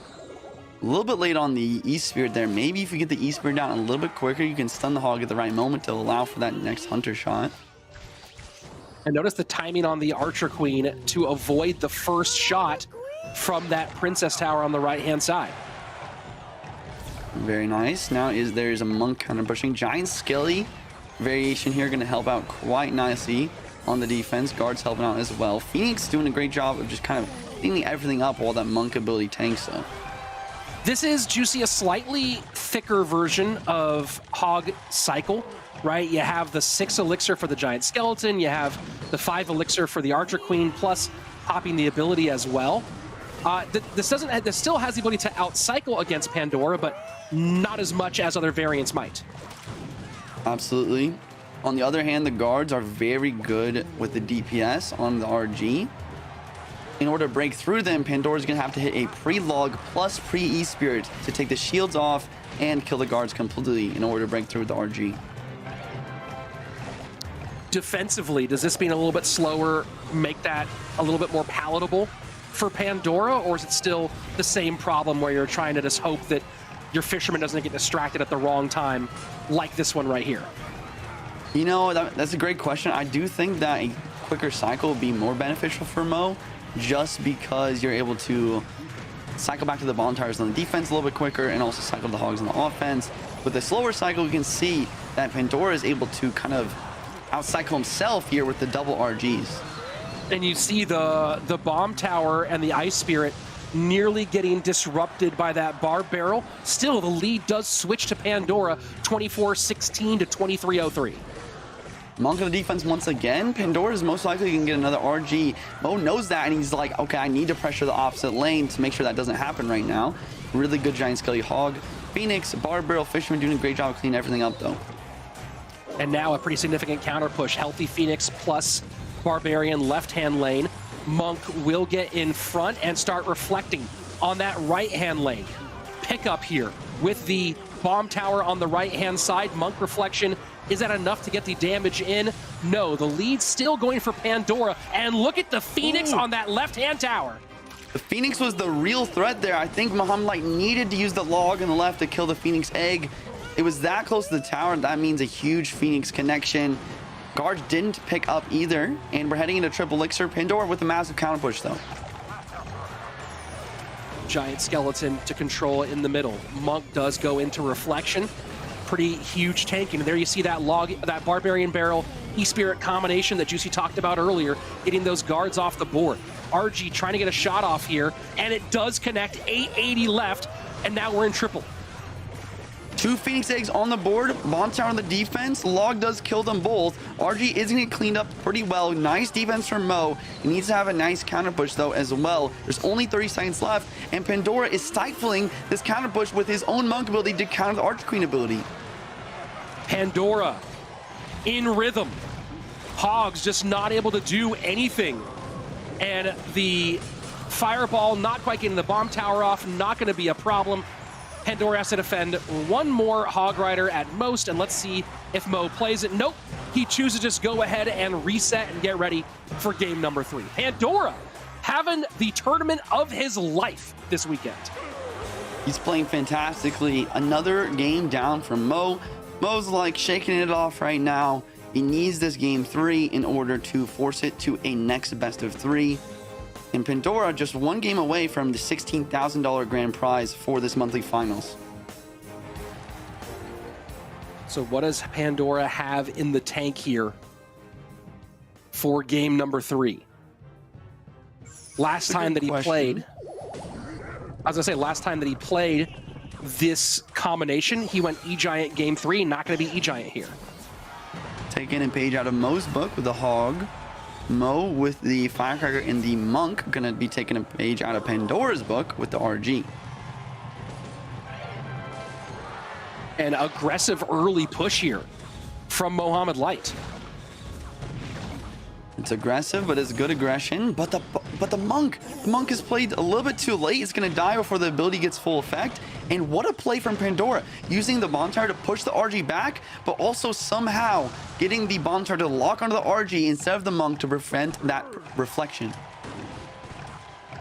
Still damage in, lead for Muhammad Light by about 474 HP, if I understand subtraction. Archer Queen, which is no guarantee, by the way. Archer Queen gonna take the Hunter.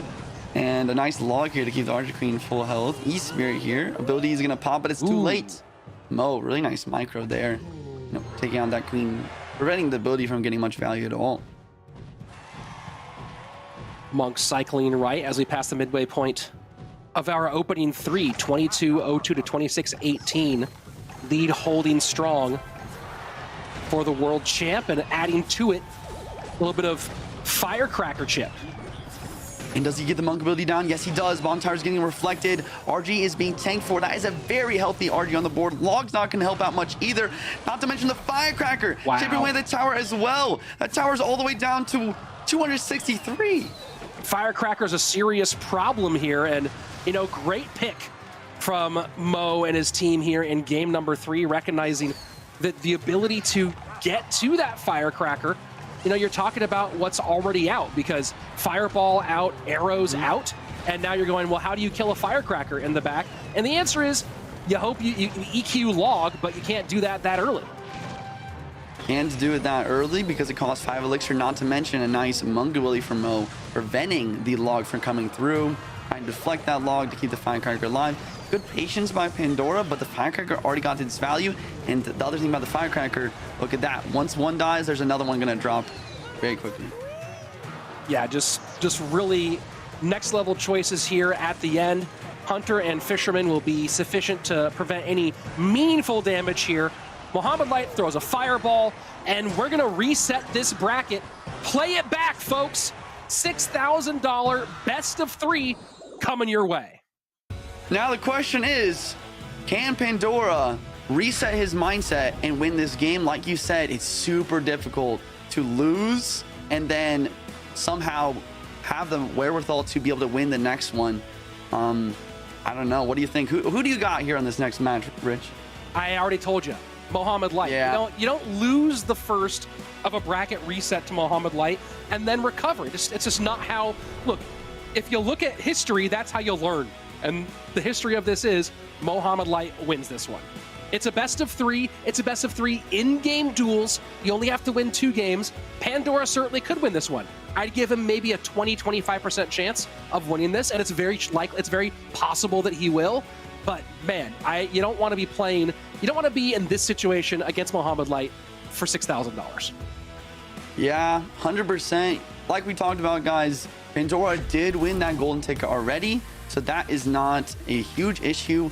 Up into the replay here, like we talked about, the Prince pulling away with the tornado to the Gold Knight, allowing for that huge connection. You know, Pandora had the early damage lead, but Mo, like I said, definitely possible to come back in the E-Giant.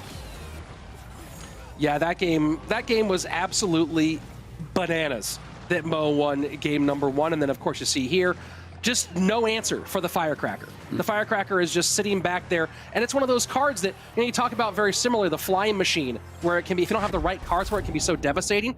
But the Firecracker stays so much further back than the Flying Machine, plus it keeps pushing itself back over and over again. So, man, you don't have the right pieces for it, and she can just run you ragged. And that's what happened. And again, now, folks, those of you asking, wait, why are they going to play again? It's the bracket reset. We'll talk about that more in detail in a moment. Here was game number 1, and I'm in the chat with a bunch of the pros as well. And if you thought we were shocked, just jaws dropped in there as well that Mo was able to pull out this win and get it done.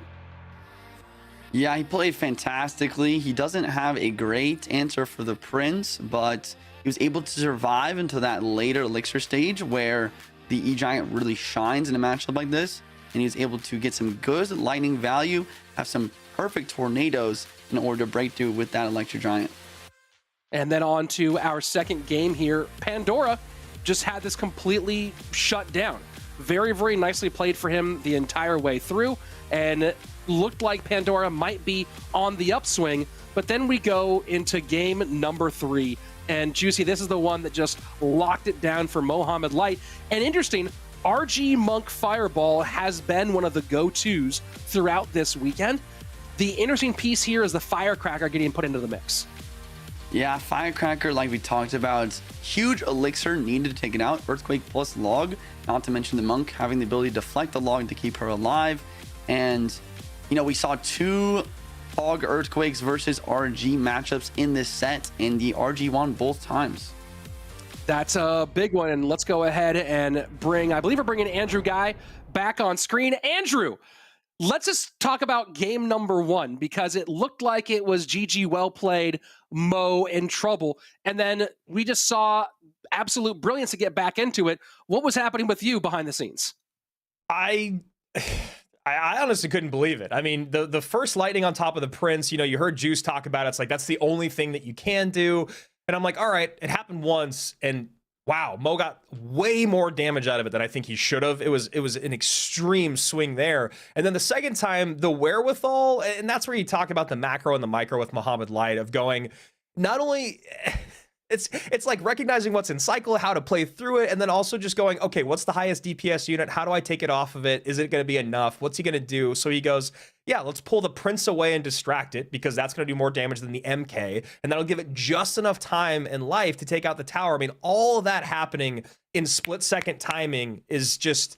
It's why I love this game. It's why I love watching this game, casting this game, and it's why I love watching Mo play this game. Pandora, though, I love what he's doing in this set, and I love, me and Juicy have switched our picks now, I believe, but it's like, I thought Pandora was going to take it. He just needed to win that game number 1, but he just couldn't do it. I guess we'll see if Alpi and SML can answer my question now if Mo goes through another bracket reset.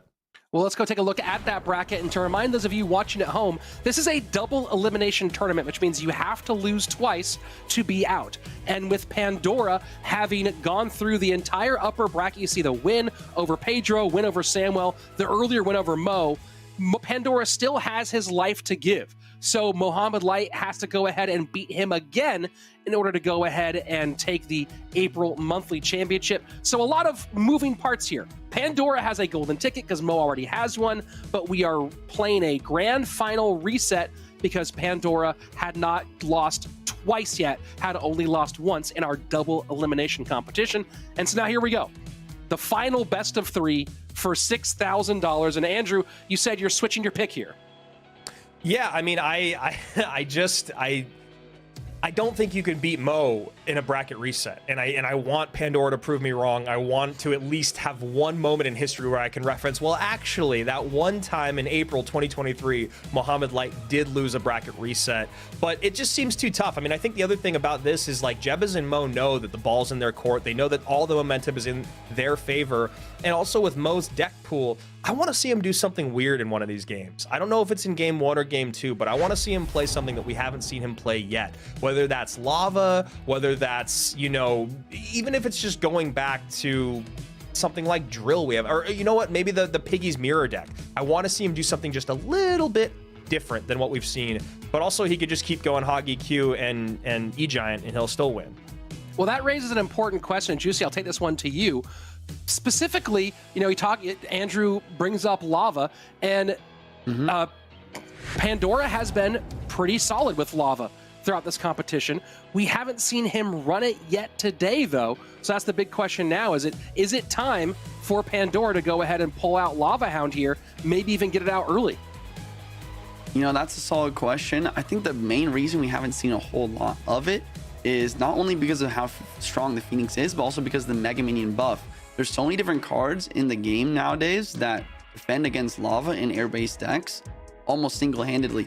For example, Electro Giant, the only card in the Electro Giant deck that counters air is the Phoenix, but E-Giant still has a good matchup versus almost every Lava Hound deck just by the fact that you can use the E-Giant Tornado and the Phoenix kind of solos the Lava Hound. Well, we'll see if that's if that possibility comes up. Maybe it's something he pulls later in the match as we see a Phoenix and or a Mega Minion go the opposite direction. Andrew, you talk about hoping for maybe some different stuff out of Mohamed Light. We did see him go in that Ram Rider Rage deck. I don't know, have you had a chance to either play with or against that Bridge Spam Rage deck? Because it is certainly making a splash here this weekend. Yeah, I've played against it a good amount. We've seen variations of it in the competitive scene. It's just like not my style of deck. It really just isn't. It's not the way that I play. I don't know Rage that well. Like, I don't like playing with Rage that much, so it's probably a better thing for Juice. One thing I will say is that, like, I do think Royal Giant should show up, and I would like to see Royal Giant with Tombstone and Skeleton King. We haven't seen RG Tombstone much today, and I think a lot of the times that we've seen RG struggle, maybe that building could help out a little bit, especially against a deck like what you're talking about with that with that Ram Rider being a little bit more popular. But here we go. I think all three of us are on the cast for this one. Mo definitely switching it up a little bit. We haven't seen Spears, and we haven't seen Golden Knight out of him much today. Yeah, and it's the minor control with Golden Knight NATO. So typically he's been saving Golden Knight and or NATO for other decks. We've seen it a lot, of course, in E-Giant, seen NATO making its place in Drill, as apparently as our Golden Knight NATO in Drill, but using it here in Minor. Juicy, what does that tell Pandora about the remaining deck pool for Mo? that Golden Knight NATO are here as part of this minor deck. I mean, that means no E-Giant. We've seen Mo use E-Giant a lot, and with the Golden Knight NATO out, that is not going to be a possibility. You guys are wondering why you need Tornado with E-Giant. It's because without the Tornado, you're not able to pull things into the reflection radius to help you on the defense, but also on the offense.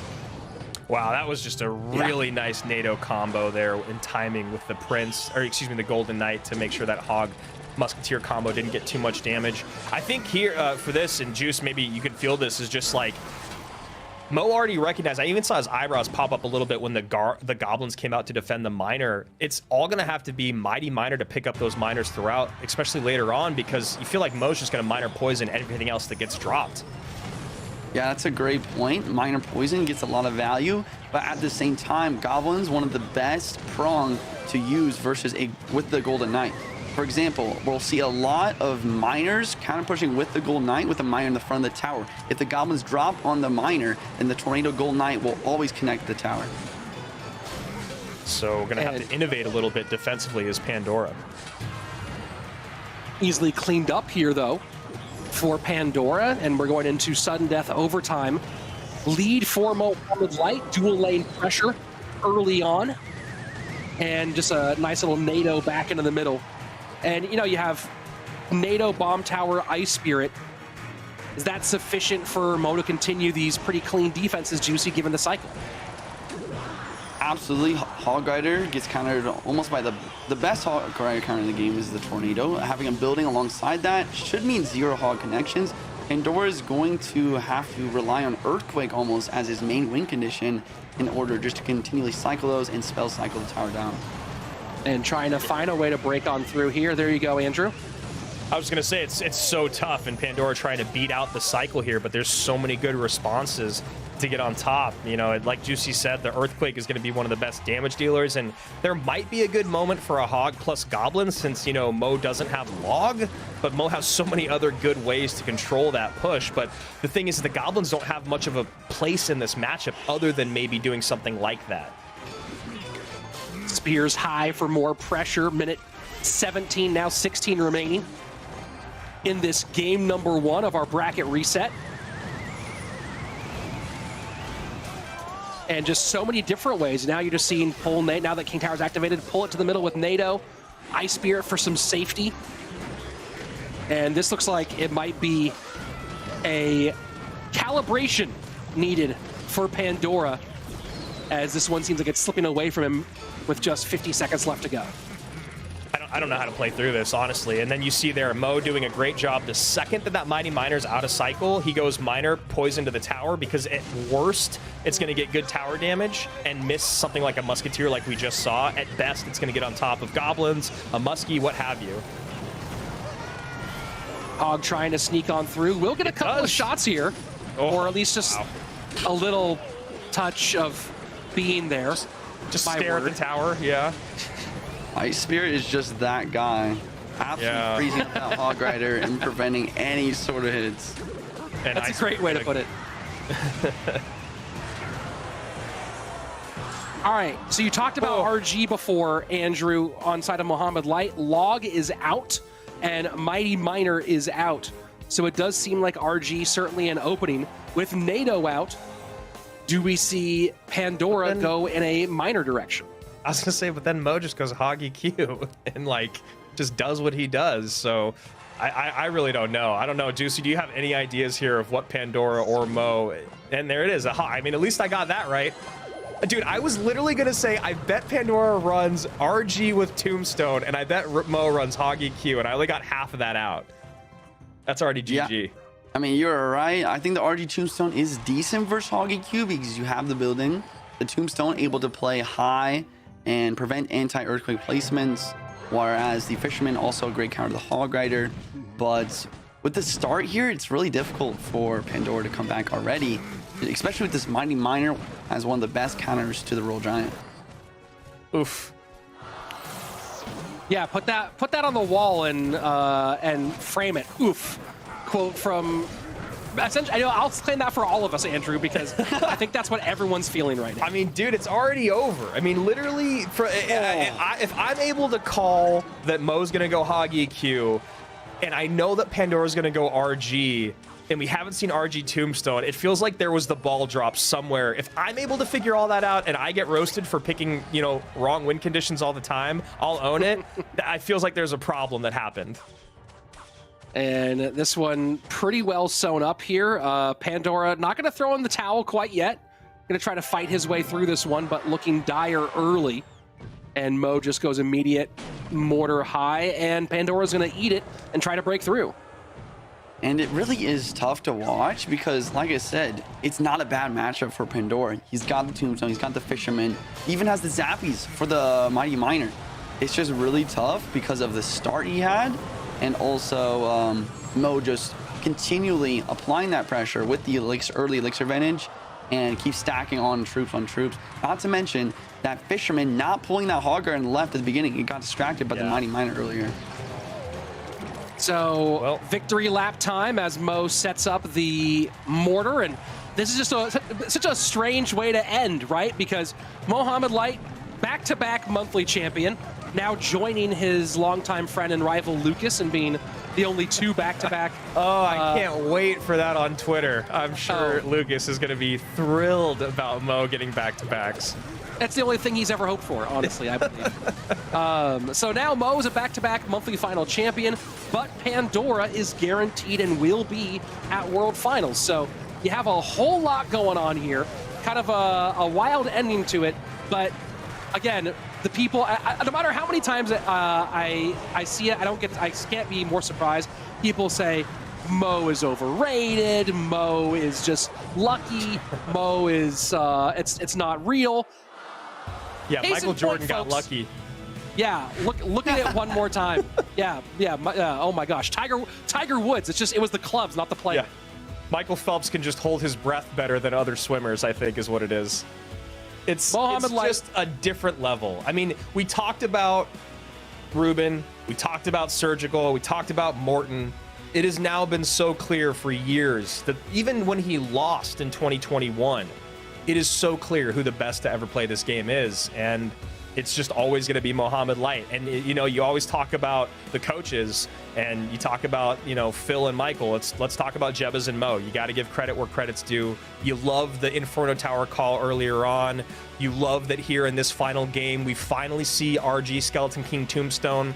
Mo's got it ready to go with EQ, Mighty Miner, all of it. But that's our guy. I mean, even though it doesn't look like it, guys, that's the one who won our golden ticket this month. Yeah, you see Pandora frustrated, giving himself a little slap on the cheek, but he's our golden ticket winner. He went through the upper bracket and survived long enough for Mo to take out the rest of the competition. And since you can't have two golden tickets, he's our golden ticket winner. We now have two of our finalists for our World Championship secured in Mo Light and Pandora. But that tells you the kind of competitor Pandora is. He's not celebrating the golden ticket victory right now. He's frustrated he left $6,000 and that match on the table. And it's exactly what we all thought he would feel. And you see that. We've seen him at the highs and a weird low despite still having those highs to ride. And that's exactly what we said, right? Is like, no matter who wins today, unless they beat Mo for that ticket, they're not going to be satisfied. And that's exactly what we saw in Pandora's face. He secured a bag today. Let's just talk about that. He got $10,000 today, but you also get a big payday for qualifying for World Finals, which he also picked up today. I mean, that's like $30,000 that he's upset about. So I don't. That's a good Sunday, if you ask me. That's a phenomenal Sunday, and it's, again, I think maybe the frustration here just comes from no matter what, you feel like, and I've said this over and over again, I'll say it one more time, playing Clash Royale against Mohamed Light feels like playing tennis against a brick wall. You're just not going to get the ball past him. It's just not going to happen, and the frustration there has to be, I don't think I can equate anything in my life to it.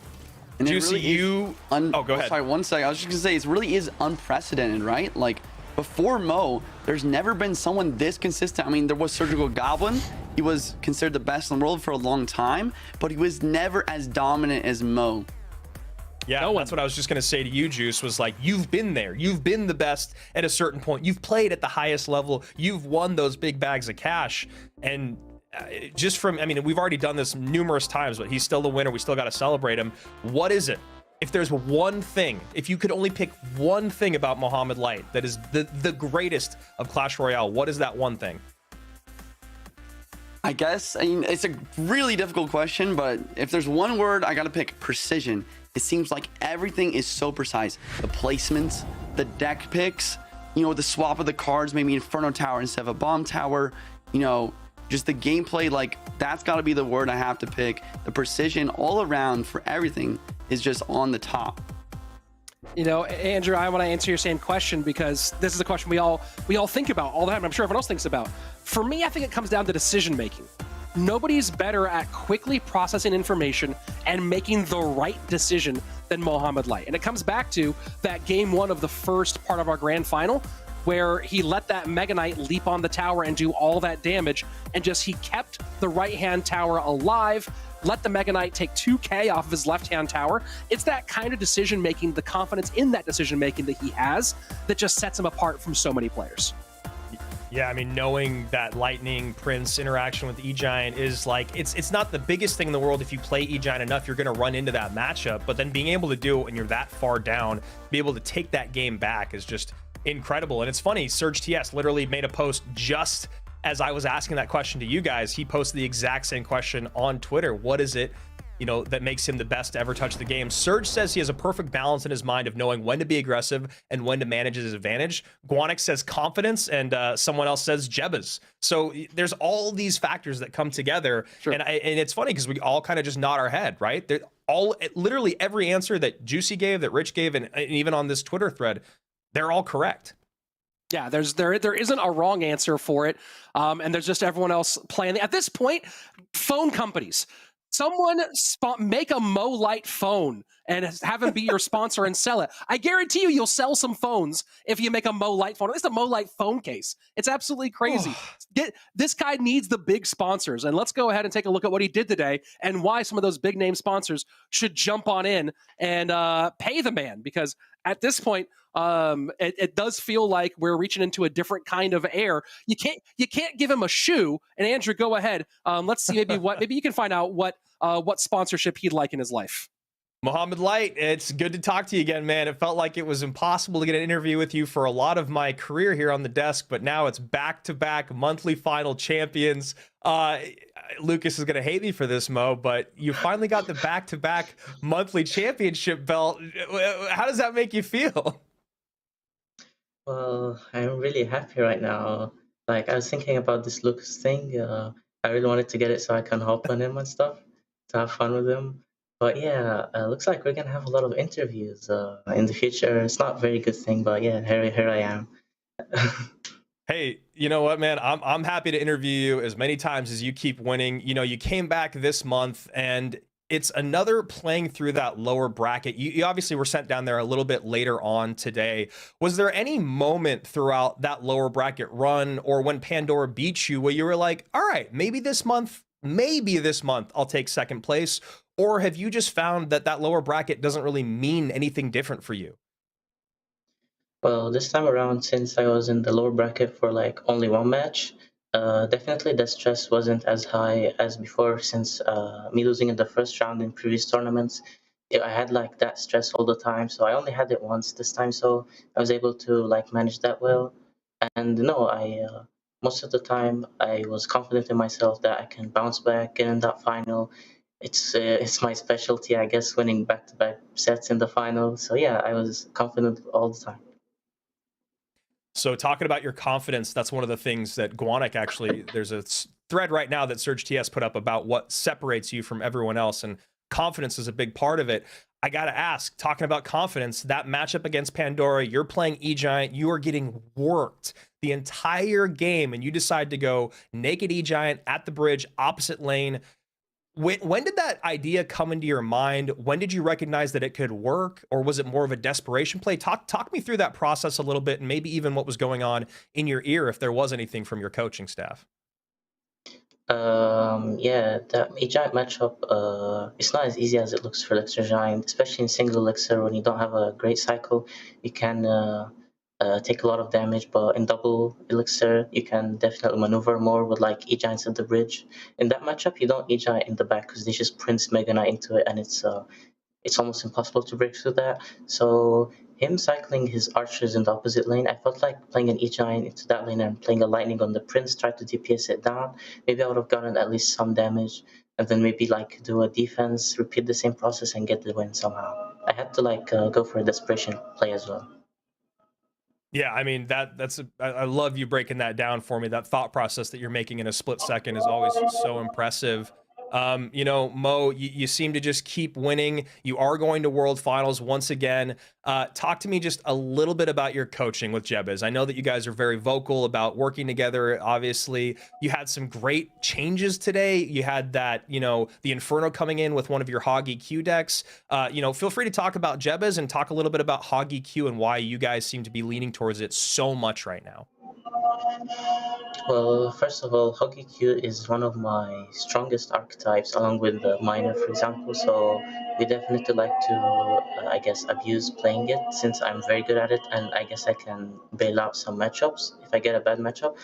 And adding the Inferno Tower there, I guess Jibus was afraid from beatdown decks, especially monk decks, because having bomb tower, for example, or cannon with the archer queen, the monk gets a lot of value on the queen and the cannon, while Inferno doesn't get reflected, for example.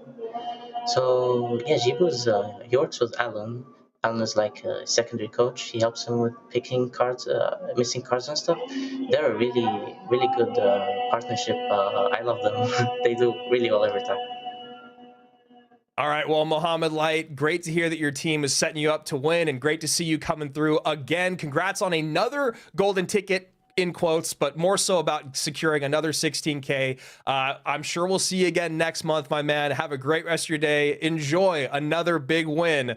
And for everyone at home, Mohammed Light, the best player in the world, picks up another win, another 16K, and a golden ticket with an asterisk. Boys, he talked us through that process. I mean, what is there to say? He's just the best, and you always want to root for him.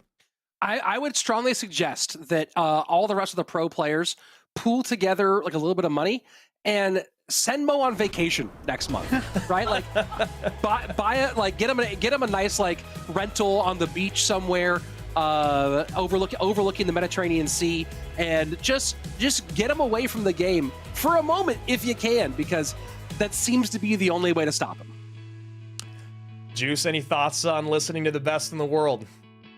You know, he was just so articulate about what he had to say about the matchups, and I just loved it all.